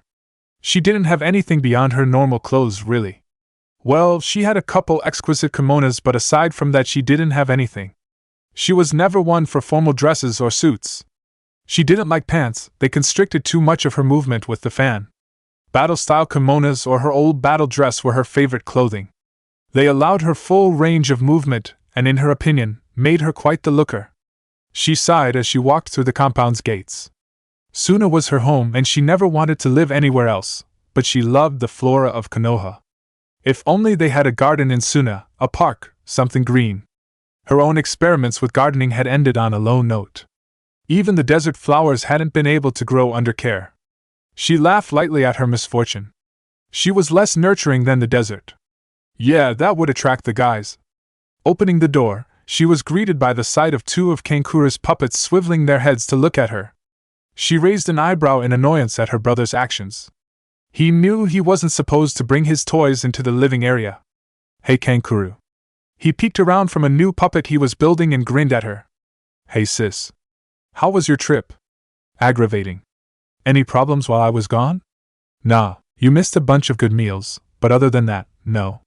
Naruto spent most of his time cooped up in his room, muttering something about land and making it fertile. He has some plans for the property he's trying to acquire apparently. Really? I hope he remembers we're in the desert. There's not much you can grow beside cactus out here. Ah well, he'll figure it out soon enough. Not like there's enough of a water source to support a garden anyway. Hey, you never know sis. That kid's surprised us all before. Maybe he can do something. At the very least, he might have a window box. And I say that the area is too acrid and dry to sustain anything. But we'll see. Now if you'll excuse me, a hot shower and a good night's sleep are in order. Oh, and you missed another good lecture by Naruto today. I caught him giving one on loyalty to one's village. And you missed several good ones while you were gone. You know he has other teachers recording what he says to use for future classes? It's a totally new teaching system for Suna. Maybe we should share it with Konoha. I don't think we should share anything with those assholes. Before he could ask what she meant, Temari was up the stairs and had the shower running. Kankura shrugged and went back to tweaking the traps on his newest puppet. His sister had always been an enigma to him. Why should anything be different now? Temari calmed as the hot water cascaded down upon her. She moaned as she felt her muscles loosen, and she did what she always did while in the shower. She sat down so that the hot water fell like rain and crossed her legs, letting the warm feeling wash over her. It always helped her to think to do this, and it was relaxing. She closed her eyes and thought about her current situation. She'd heard talk since Naruto was staying with them that he was one of the best-looking guys in Suna. No arguments there, but these women didn't even know him. They knew he was a Jinchuriki, and she had heard more than one say they'd like a go at the demon. That pissed her off. People like Naruto and her brother were not sex toys. What they wanted, more than anything, was to be loved like a normal person, not touted and revered for the demon in them. They especially did not want to be fucked simply for their stamina. Most Jinchuriki seemed to stay away from relationships and physical contact if at all possible. Naruto was an exception, but even he had problems with public affection. A simple hug could leave him disoriented and confused if it wasn't a person close to him. She'd have to break him of that. She shook her head to rid herself of the depressing thoughts. Now then, what should she wear for her date? She nearly squealed with anticipation. She'd never actually been on a date. Eating out with Shikamaru had been about the closest she'd ever gotten to it. Hopefully, nothing would ruin it. She sighed happily and washed her body off. She felt better than she had in days. Amazing what a hot shower could do to help one's mood. Wrapping a towel around her torso and rubbing furiously at her hair, she glanced at the clock. She'd been in there for over an hour. Naruto should be getting home in a couple hours, but he probably wouldn't want to go out tonight. Best to wait for the next night. It was a weekend after all, and they'd have all the time in the world. Really and truly, she just wanted to crawl into bed and sleep. In fact, that was a hell of a plan. If Naruto was cooking, she'd smell it and bolt downstairs anyway. She dove under the covers and snuggled against her pillow. She'd just take a quick nap. Naruto watched with pride as his students left the room. They were coming along nicely in his opinion. One of them had managed to make it onto the ceiling that day and stayed for all of 3 seconds before plummeting to the floor. Yes, they were coming along nicely. Henge was quickly becoming their favorite pastime, and he had begun to send them out to infiltrate the other classrooms. He placed a clone in the hallway to watch for any students going to the bathroom, and would wave over a random student to go, and replace them in the classroom. This had become a favorite game of his students. One of his students had managed to not only infiltrate a classroom, but to disrupt it as well. The teacher, one of the ones Naruto didn't get along with, had chased the student out and was trying to punish him, but he'd run back into Naruto's classroom and dropped his henge, while taking his seat. The teacher had come crashing through the door and demanding to know where the kid was. Naruto just shrugged and politely asked the man to leave before he made him. None of his students had left the classroom all day. As the man left in a fury, Naruto turned and winked at the kids, sending them into giggle fits. He'd become a favorite teacher at the academy, and the children loved to hear him speak. They said he made everything interesting. He hummed as he walked home. He still needed to ask Gaara for an assistant who was good at taijutsu and genjutsu.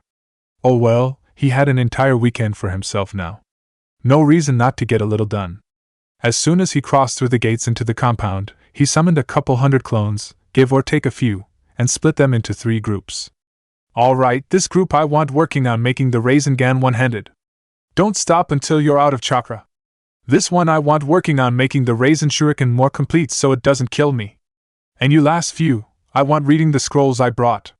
One of the clones asked him what he was going to be doing.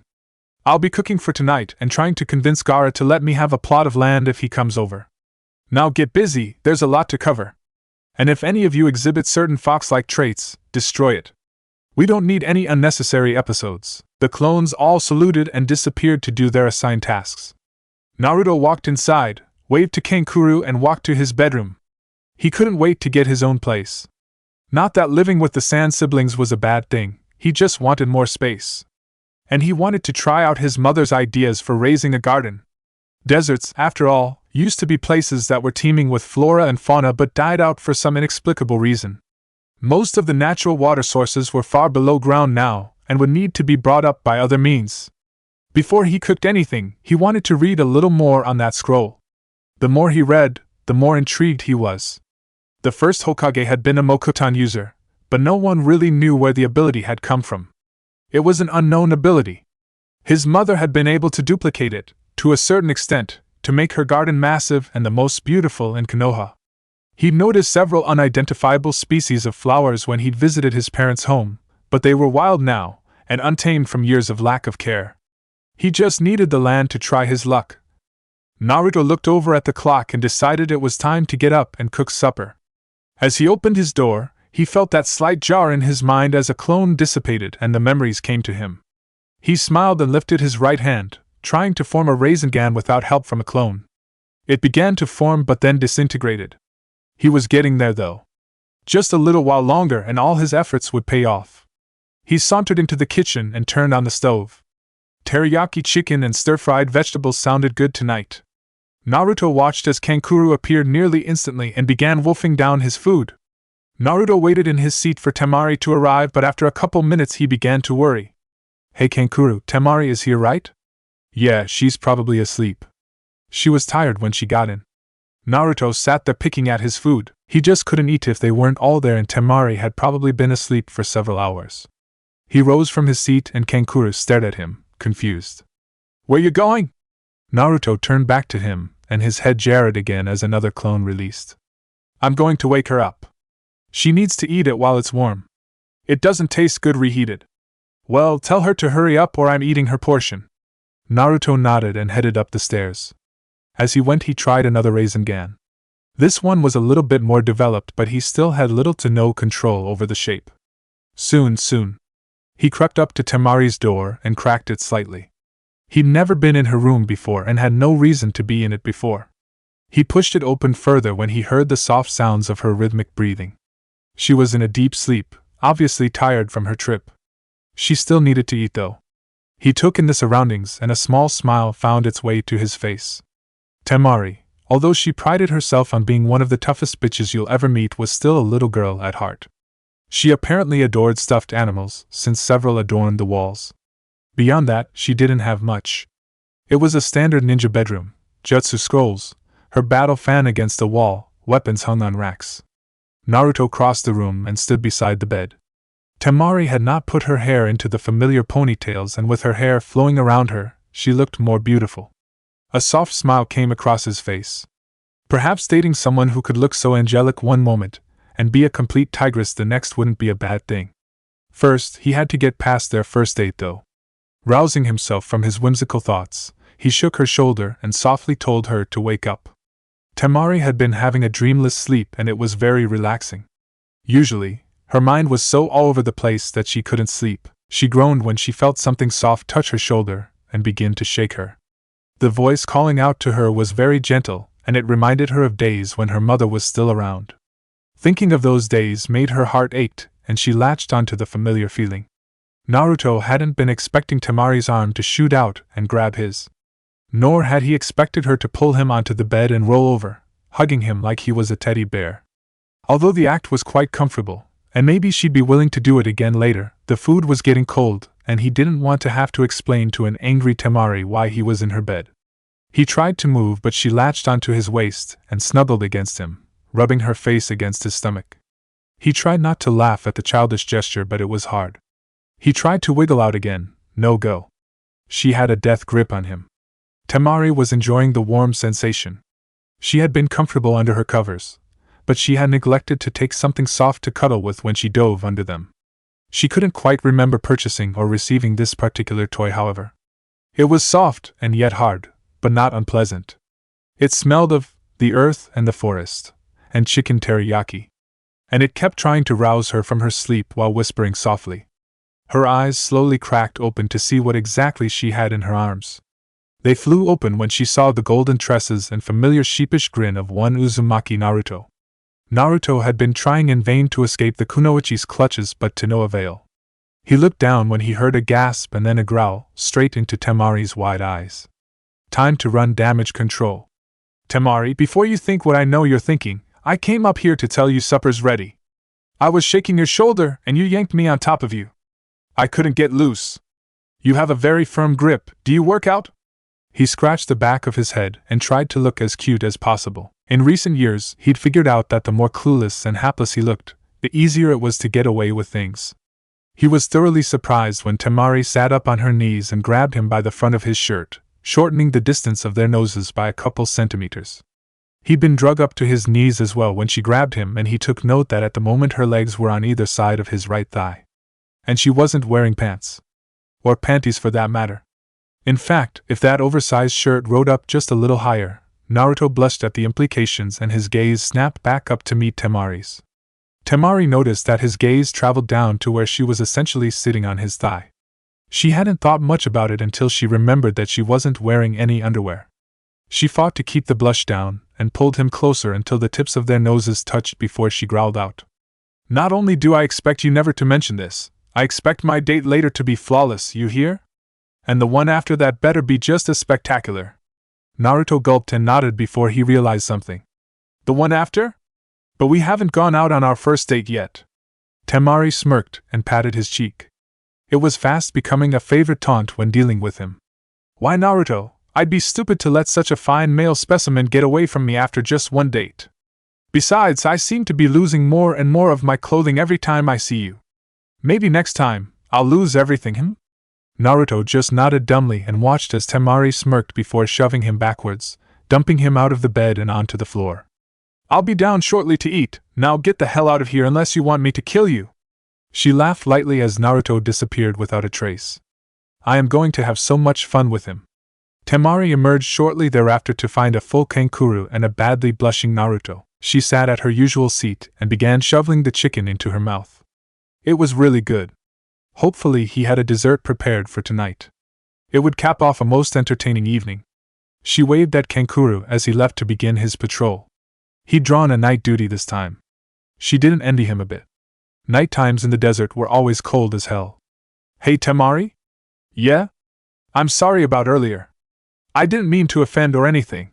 She sighed and shoved her plate away. The guy was too concerned with others' welfare and way too apologetic. Naruto, you don't have to apologize for something that you didn't mean to happen. I'm not upset. Okay, hey Temari? Yeah? I don't think you told me and Gaara the whole story about your trip. Did something else happen while you were there?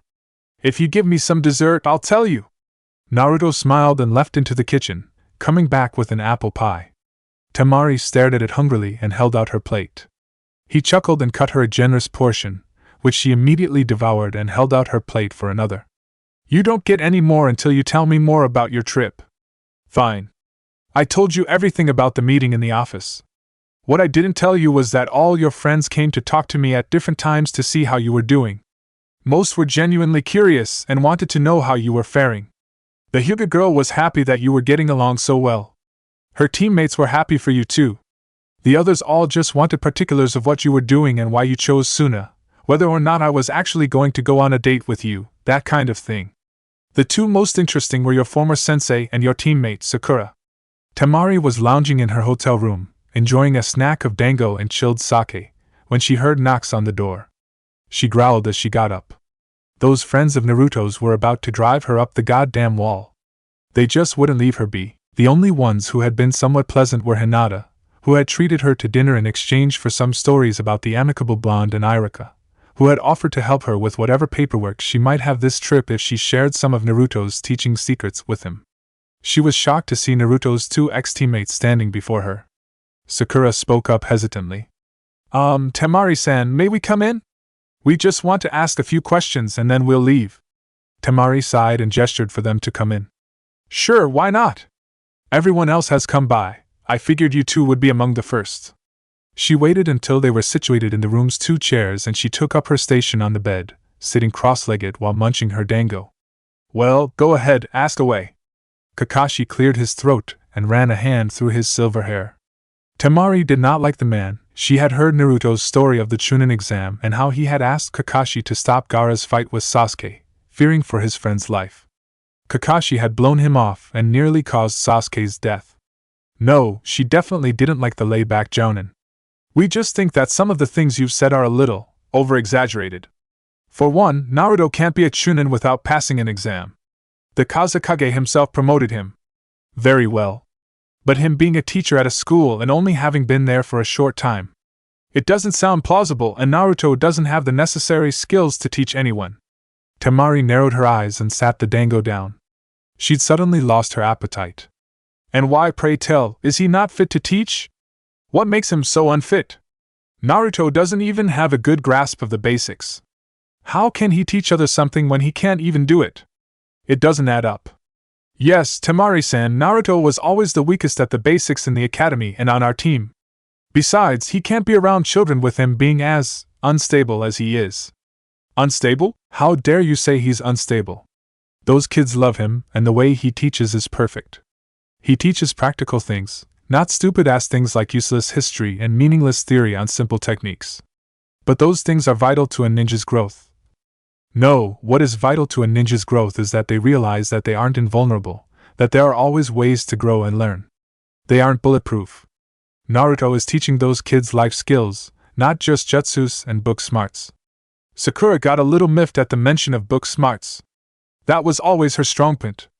Well, that idiot couldn't teach about that anyway. He doesn't know jack about history. Temari laughed at the two and picked her dango back up, taking a bite. You'd be surprised what that guy knows. He's not going to teach them history. He has them learning that at home. He's going to teach them useful things. He's already teaching them chakra control by having them walk up walls.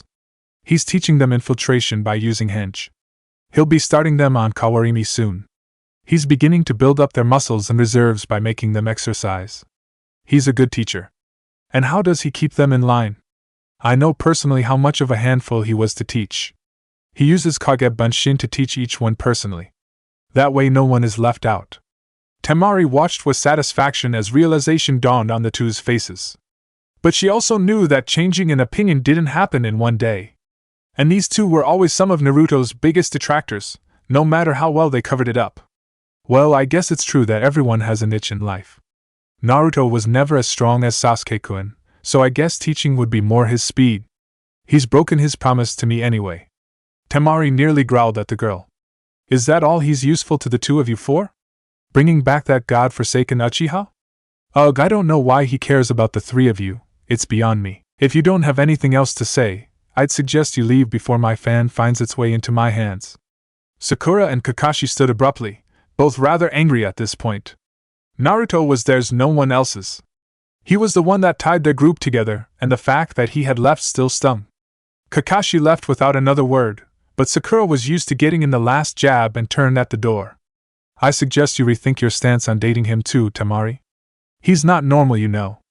There's no telling what he'd do to you in a relationship. Temari simply shoved the girl out into the hallway and ground out her reply before slamming the door in her face. I know that he's one of the best guys I've ever met, and you're just jealous of me, because you weren't able to keep him under your thumb. Face it, Haruno, your first choice sucked and ran off to play grab ass with a snake, and your backup left because all but a few didn't appreciate him. You lose at the game of life and I might actually win. Now fuck off, I need my beauty sleep. She slammed the door in the girl's face and turned around, but heard her call through the door. You can't sleep for beauty if there was never any beauty there in the first place, you bitch. Temari chuckled and kept eating her dango before going to bed. Yeah, but beauty's only skin deep, Haruno. Ugliness goes a lot deeper, and I think the blonde idiot finally saw that. That's why he left your village. Konoha's ugliness ran pretty damn deep. Naruto sat back and whistled after she finished. Temari held out her plate, and he cut her another piece of pie. Wow, that's a hell of a story there, Temari. I never could really get a good grasp on what those two actually thought of me. Kakashi helped me with the Kage Bunshin trick, but that was also Yamato-sensei doing most of the work.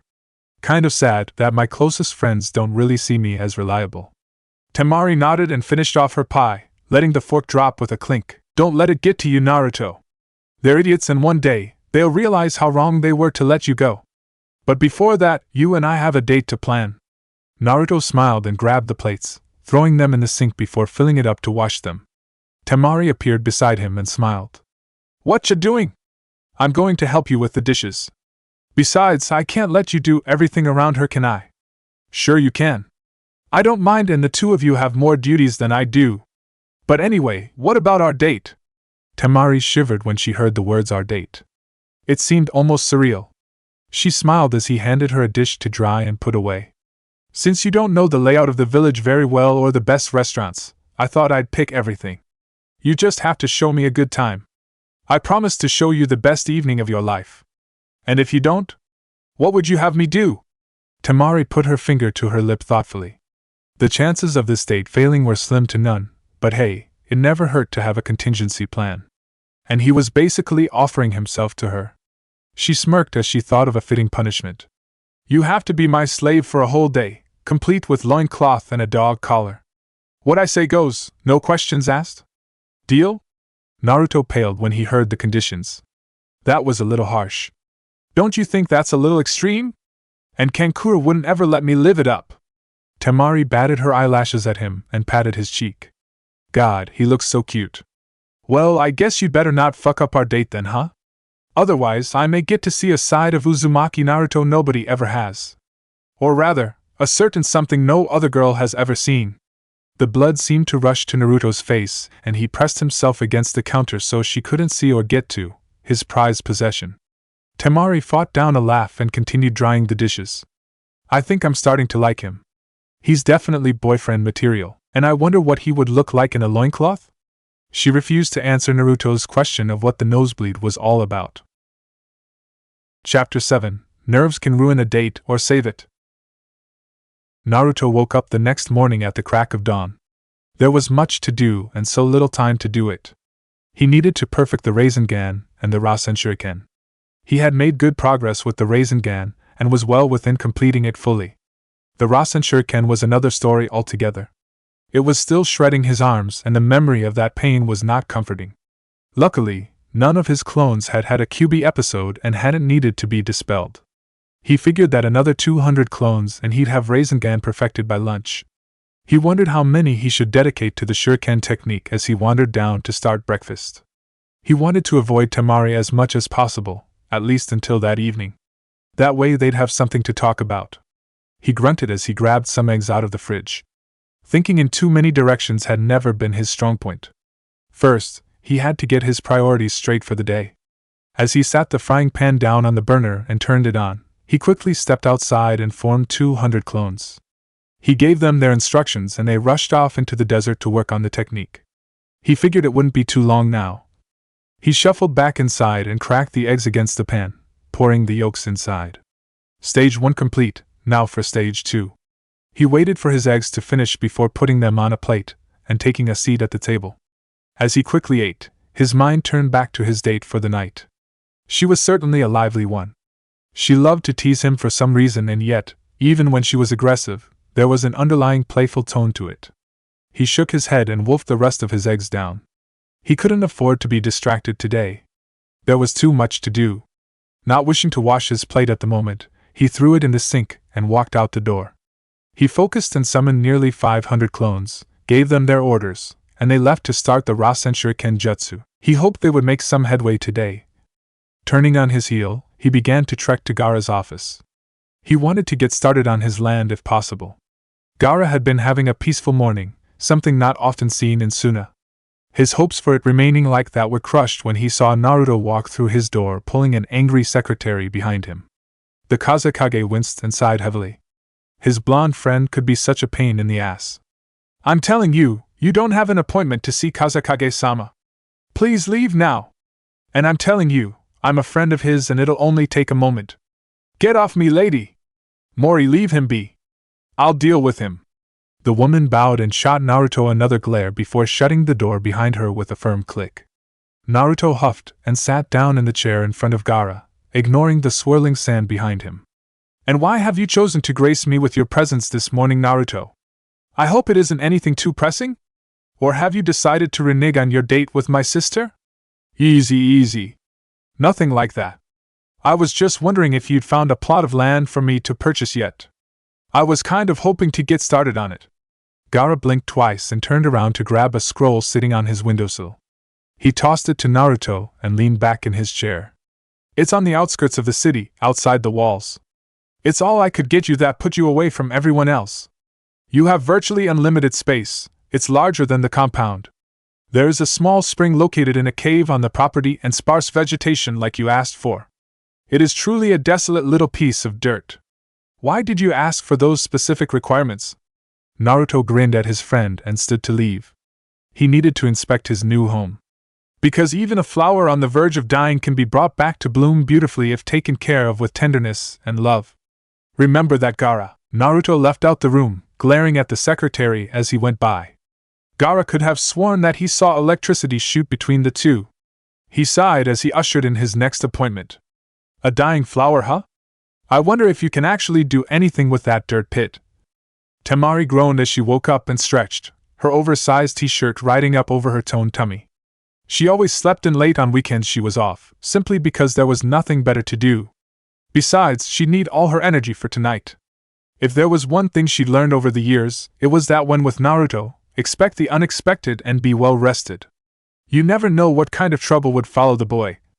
She was somewhat irked to find that Naruto had left the house already, leaving just her there alone. While not normally a problem, she had become somewhat accustomed to having the blonde there in the house somewhere. He was like a security blanket. As long as he was close she felt safe. Hell, the other night, he had been reading a scroll on the couch in the living room and she had plopped down beside him to see what he was reading. Her curiosity piqued when she saw it was a gardening scroll. After several minutes of reading over his shoulder she had suddenly become sleepy and fell asleep propped up against his shoulder. She had woken hours later to find the blonde passed out sitting up and herself stretched out lengthwise, her head in his lap, with a blanket over her. She secretly wished for more nights like that, and who knows what the future may hold. It had been comfortable and comforting to just sleep leisurely like that. And he hadn't seemed to mind in the least, as long as she wasn't trying to grab his goodies. She giggled as she remembered the night before. He had been afraid she was going to make a grab for him. Of course she wouldn't. She'd never do that. She might tease and bully slightly, but she'd never act inappropriately towards someone she was genuinely interested in, and there weren't many she was interested in. As she poured herself some cereal, she thought back over the past few weeks. Her fellow blonde had invaded her thoughts constantly, and while annoying at times, the thoughts about him were always happy ones, filled with laughter and mirth. Even the stoic, stony Gaara loosened up around the last Uzumaki. Not much, mind you, but enough to count. Temari's eye twitched as she threw her bowl into the sink. All this thinking was messing with her head. Screw it. I'm going to the hot springs and then the salon to get ready for this evening. Naruto nodded to the gate guard as he stepped out of the safety of Suna and into the desert to make his way around the wall to his new home. He whistled as he walked, the hot air blowing in his face. This was not his native land. The trees, the rivers, the forest, the sweet, clean air, that was his home. But here, in this barren wasteland, perhaps he could bring a little of his home closer to him. If his mother's jutsus were worth anything, perhaps he could restore what was once lost. He could bring life back to that which was all but lifeless. He looked around as he entered the grounds that Gaara had laid out for him. He could see the cave up on a hillside, the mouth gaping like that of a fish.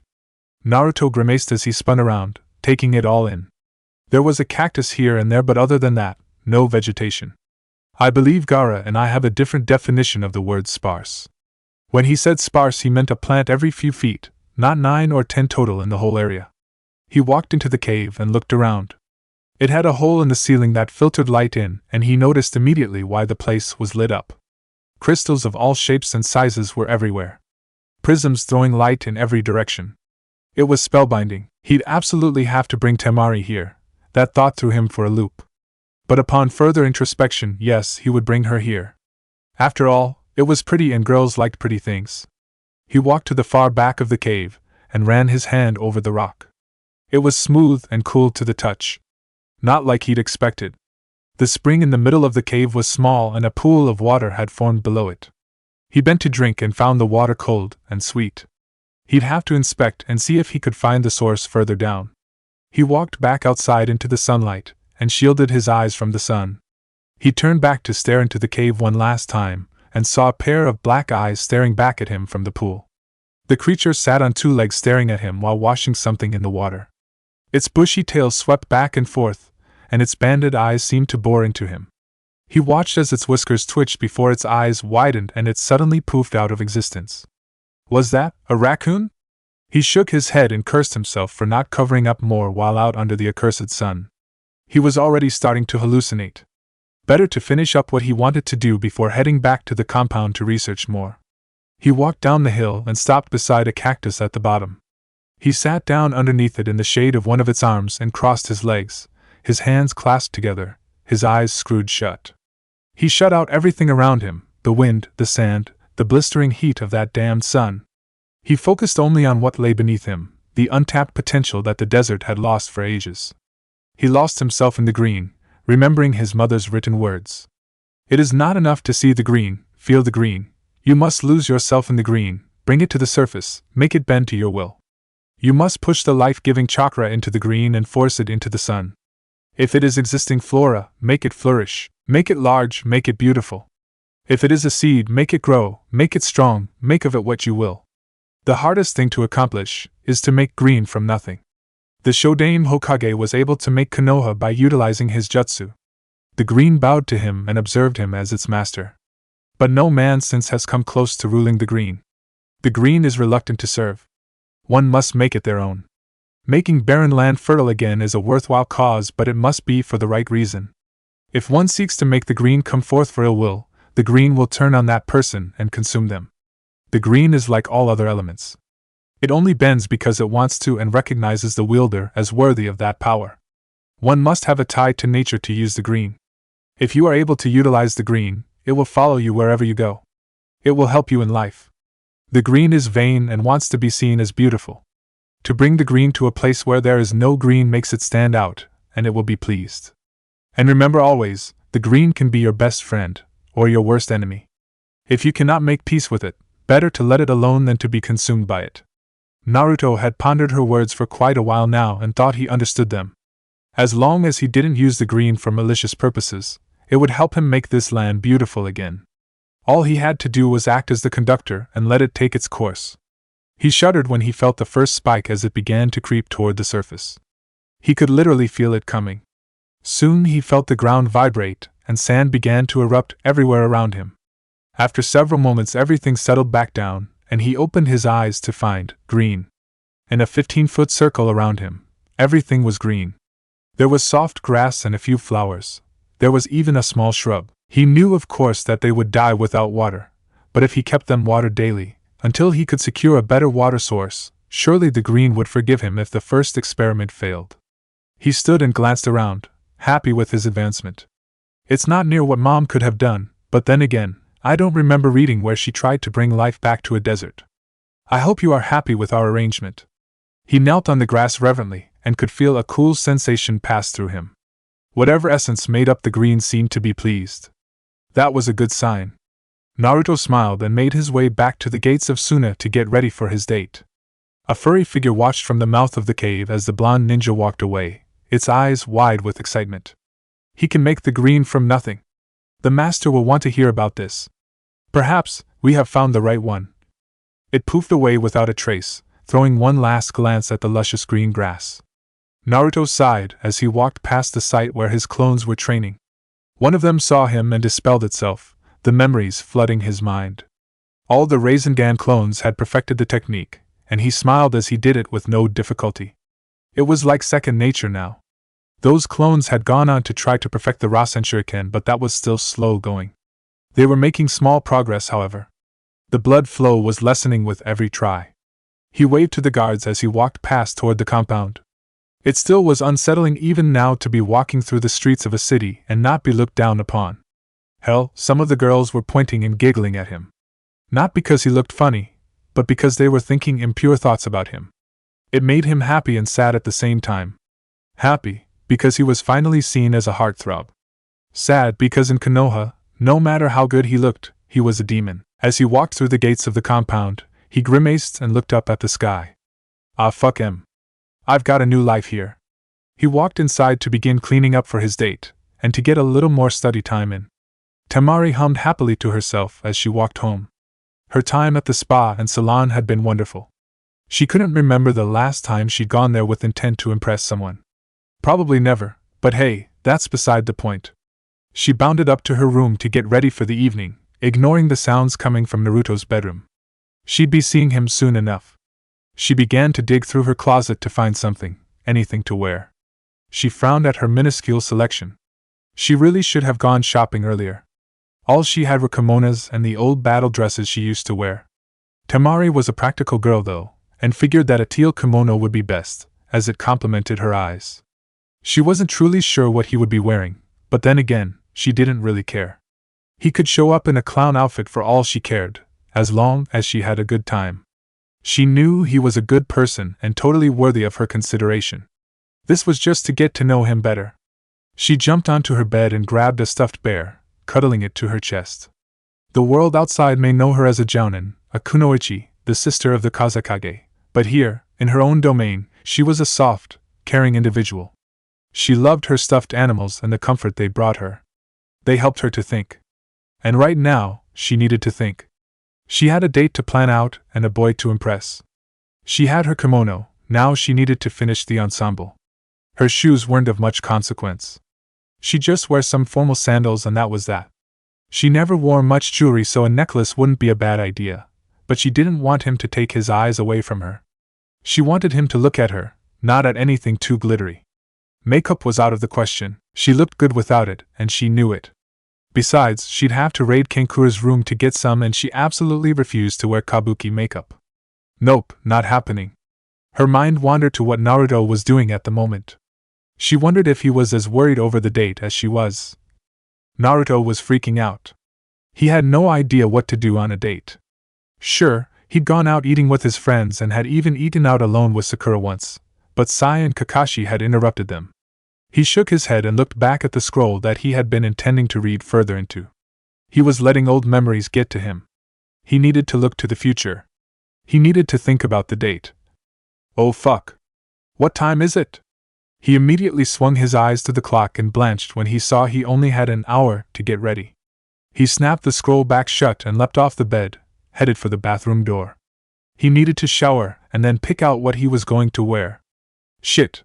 Hopefully Temari wasn't very picky when it came to attire. He leapt out of the shower and began toweling off, his hair standing in every direction. He growled at the follicles. They never did what he wanted. He resigned himself to his usual hairstyle and ran to his closet.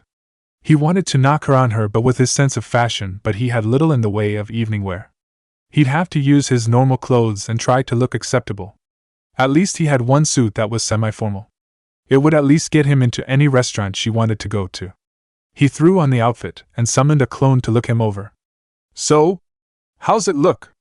The clone gave one last appraising look and offered a thumbs up. It'll work. You'll be able to get into formal places at least. Hopefully she'll approve. I think it looks okay. Naruto nodded and the clone dispelled itself with a salute. Naruto sat on the edge of his bed, a nervous wreck, and suddenly fell to the floor clutching his head. He growled and punched the floor. Which fucking clone's idea was it to dispel all at once? Fucking dumbass. Ugh, I hate when that happens. Feels like I've been kicked in the balls. He stood back up and shook to rid himself of the tingling feeling that came with an information overload. He glanced back at the clock and sighed. Might as well head downstairs and wait for Temari to make her grand entrance. Temari let out a long breath and opened her bedroom door. She was ready. This was it, the moment of truth. Her entire evening hinged on his reaction to her when she walked down those stairs. If she didn't get a favorable reaction from him, the date was as good as ruined right off the bat. And she didn't think she could take that. Temari calmed herself and began her descent. It was showtime. Naruto sat on the couch, twiddling his thumbs nervously. It was nerve-wracking, waiting on the girl to come down. Luckily they had no time constraints, they had no one to oversee them. This was their night. He heard her soft footsteps coming down the stairs and stood to receive her. His jaw dropped at the sight and his eyes widened. There stood Temari in a teal kimono that hugged every curve of her body, accenting everything that made her both dangerous and sensuous. Her hair was pulled back into the 4 familiar ponytails and Naruto was glad for that. He rather liked her unique hairstyle.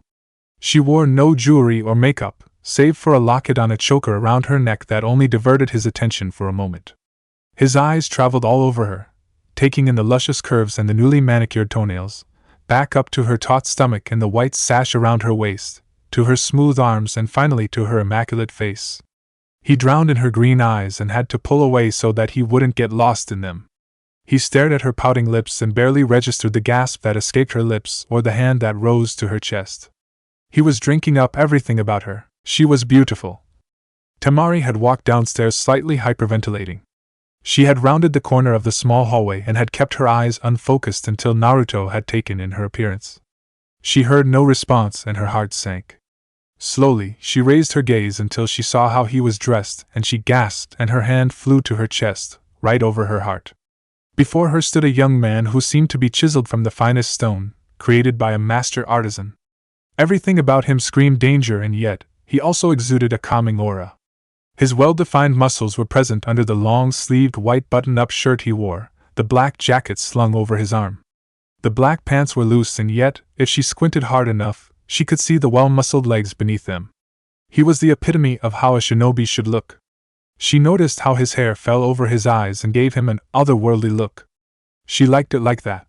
His blue eyes seemed endless and Temari couldn't tear her gaze away from them.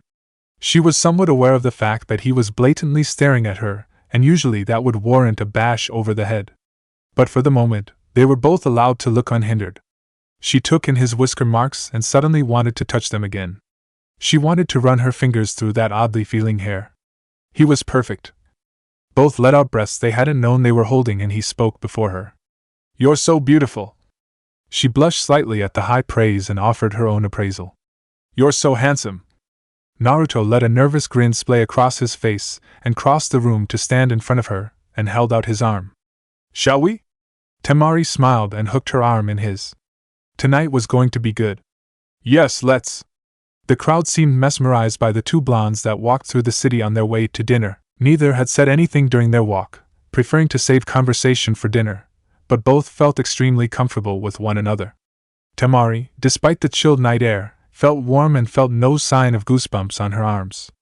She knew how to use chakra to guard against the hot days and cold nights of Suna, but she was sure Naruto did not. The boy didn't seem bothered by this, however. He just walked on without a hint of discomfort, and it was then that Temari remembered that every time she had physical contact with Naruto it had been warm, like a blanket had enveloped her. It was then she realized that the boy emitted a natural warmth around him and whoever was in contact with him received that warmth. It was just right, a temperature that was pleasant, and with long enough exposure, could be like a tranquilizer.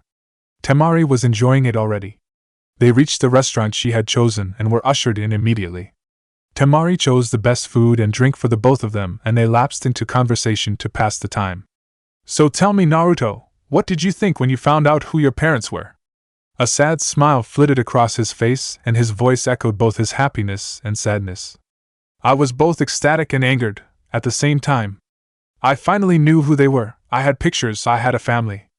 They might not be there, but they had loved me. I had been wanted. I didn't just appear out of nowhere, you know. I hadn't always been an unwanted child. As soon as I saw my mother's face, I nearly fell into tears. The picture showed her with her hand on her belly. She'd been about 8 months pregnant with me, and she seemed so happy. My father stood beside her with his hand beside hers.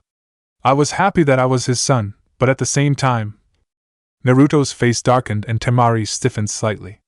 I hated him for what he did.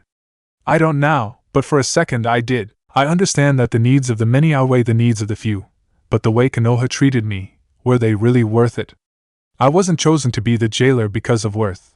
I was chosen out of necessity. Any other child could have been the container, but I just happened to be born that day. Destiny? Or Kami's twisted sense of humor? Sometimes I wonder. He looked back up at her and smiled apologetically. I'm sorry, Temari. I got all gloom and doom on you. This is supposed to be a happy day. Don't apologize. Both of our families were torn by our father's decisions. Perhaps, what about you though? Let's hear about your family. You already know that, Naruto. I never really had a family beyond Kankuro and Gaara. Our father was too busy leading a country and being an asshole to ever be a parent.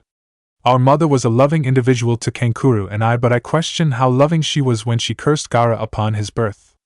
It hadn't been his fault that father implanted a demon in him. But she didn't curse father. She cursed her newborn son. I hate her for that.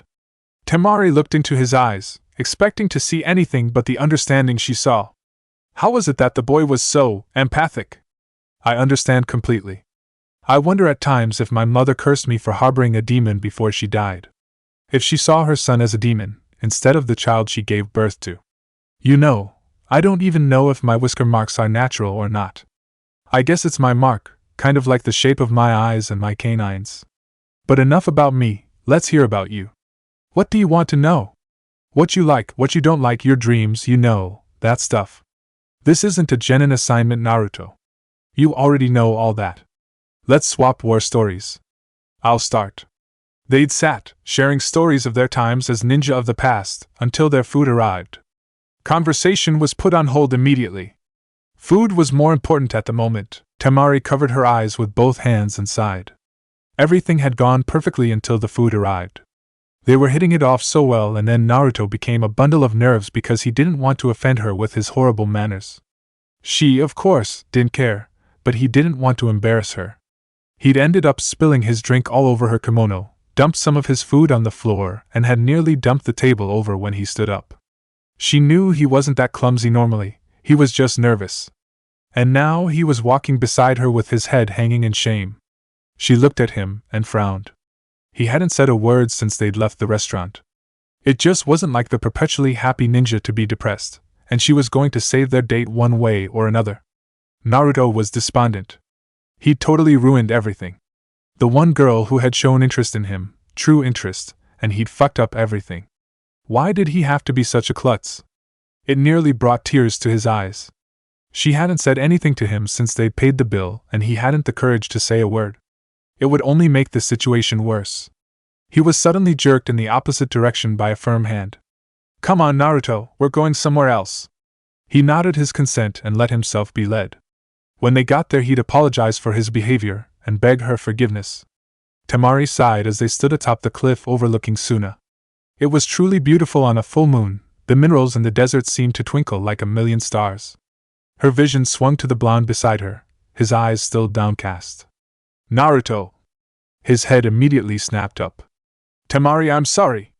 I didn't mean to do any of that. Please forgive. Shut up. Naruto winced and hung his head. So she really was pissed at him. Hot tears stung at the corner of his eyes. He tried so hard to make it perfect, but it seemed higher powers were working against him. He was just about to run home when a calloused, yet soft hand found its way to his cheek. Naruto, look at me! He lifted his eyes to stare into her green ones. No matter what, he still thought they were beautiful. I know you didn't mean any of that. And I'm not mad, I'm not disappointed. You had a bad night. You were nervous. I can understand that. I was nervous too.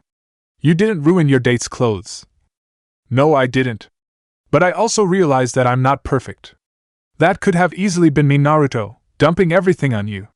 I find you interesting, Uzumaki Naruto, and I never was one to let something that interested me go until I was satisfied with my conclusions about it. I'm sure your conclusion of me dropped a few notches tonight. No.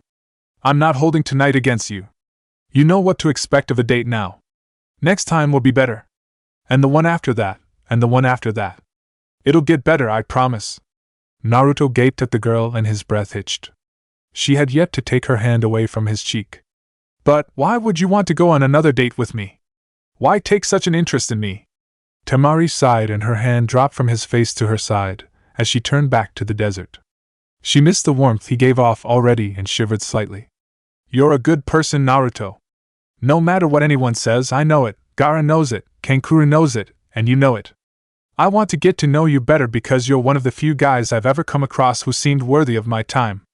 And the fact that you're one of the few Gaara and Kankuro would ever approve of doesn't hurt either. Their guidelines are way too strict. Temari turned back to the stunned boy and patted his cheek affectionately. Next time will be better. Let's say next weekend? Now let's go home, I want to get out of this kimono. Naruto chuckled nervously as she took his hand. He didn't notice the smile on her face as his warmth ran over her body. Temari sighed happily as they walked back inside the house. It had been an eventful night. She turned to Naruto and offered him a bright smile. Despite what you may think, Naruto, I enjoyed the vast majority of our date. You did good, well above my expectations. His eye twitched at that. You mean you expected a lousy date? No, I just didn't expect to have that much fun or be that comfortable around you. Now we say goodnight. All right then, goodnight, Temari. He turned to go upstairs but turned back when he heard her cough and begin to tap her foot. What? Did I forget something? Yes, as a matter of fact. You forgot my kiss and hug? Kiss? Are you serious? On the first date? Not a makeout, you moron. A small, chaste kiss and a hug to let me know you appreciated our time together. I suppose that's acceptable. He crossed the room and enveloped her in a hug. He had always loved hugs since he never got them as a child. He didn't really know how to kiss though. That was one thing he was deficient in. Temari, however, was glad to take initiative and pecked him on the lips, lingering only slightly. She pulled back and smiled at him, giving him one last squeeze. See? That wasn't so hard now, was it? I expect a kiss and hug after every date. Naruto nodded dumbly and began to trek back upstairs. This evening had gone beyond his expectations. Temari followed him. Neither saw the figure appear out of the shadows holding a night vision camera. Head Blackmail City. Kankuro, you are the man. Temari lay on her bed in her nightshirt, a stuffed teddy bear in her arms. She couldn't get the kiss out of her head. It hadn't been more than 2 seconds, but that was enough to make her want more. It was like my whole body was on fire. I wonder if he can make that warmth flow throughout his whole body. The mystery of Naruto's warmth began to fade as sleep claimed her. She fell asleep with a smile on her face and a promise to thoroughly enjoy their next outing. It promised to never be boring with him around. Naruto was excited as all get out. He couldn't believe it. His first real kiss, and it had been great. Sure, it was just a chaste kiss on the lips, but it meant the world to him. In Konoha, he doubted he ever would have experienced that intimacy, even on a friendly level. Temari liked him enough to trust him with a kiss though. If he died tonight in his sleep, he died happy. He made a promise as sleep claimed him that he would not fail her on the next date. So, you say he can control the green? Yes, I saw him make it from nothing. Perhaps we have found him, sire. Perhaps. I want you to keep an eye on him. If he can do this and his intentions are pure, we will help him. Our tribe will bring back the glory this land has lost for generations. The green has slept here for too long. He is a ninja though, my lord. He might expect us to aid him in battle. If he can bring back the green, it will be worth it. Our kind has not seen battle for ages. It would be quite a commotion were we to enter into the world again, especially for a wielder of the green. If he requires our aid, we shall aid him. Of course, my lord. Is that all you require of me? Hi. Keep an eye on this boy at all times. Recruit who you must to keep round-the-clock vigil. I am intrigued by him.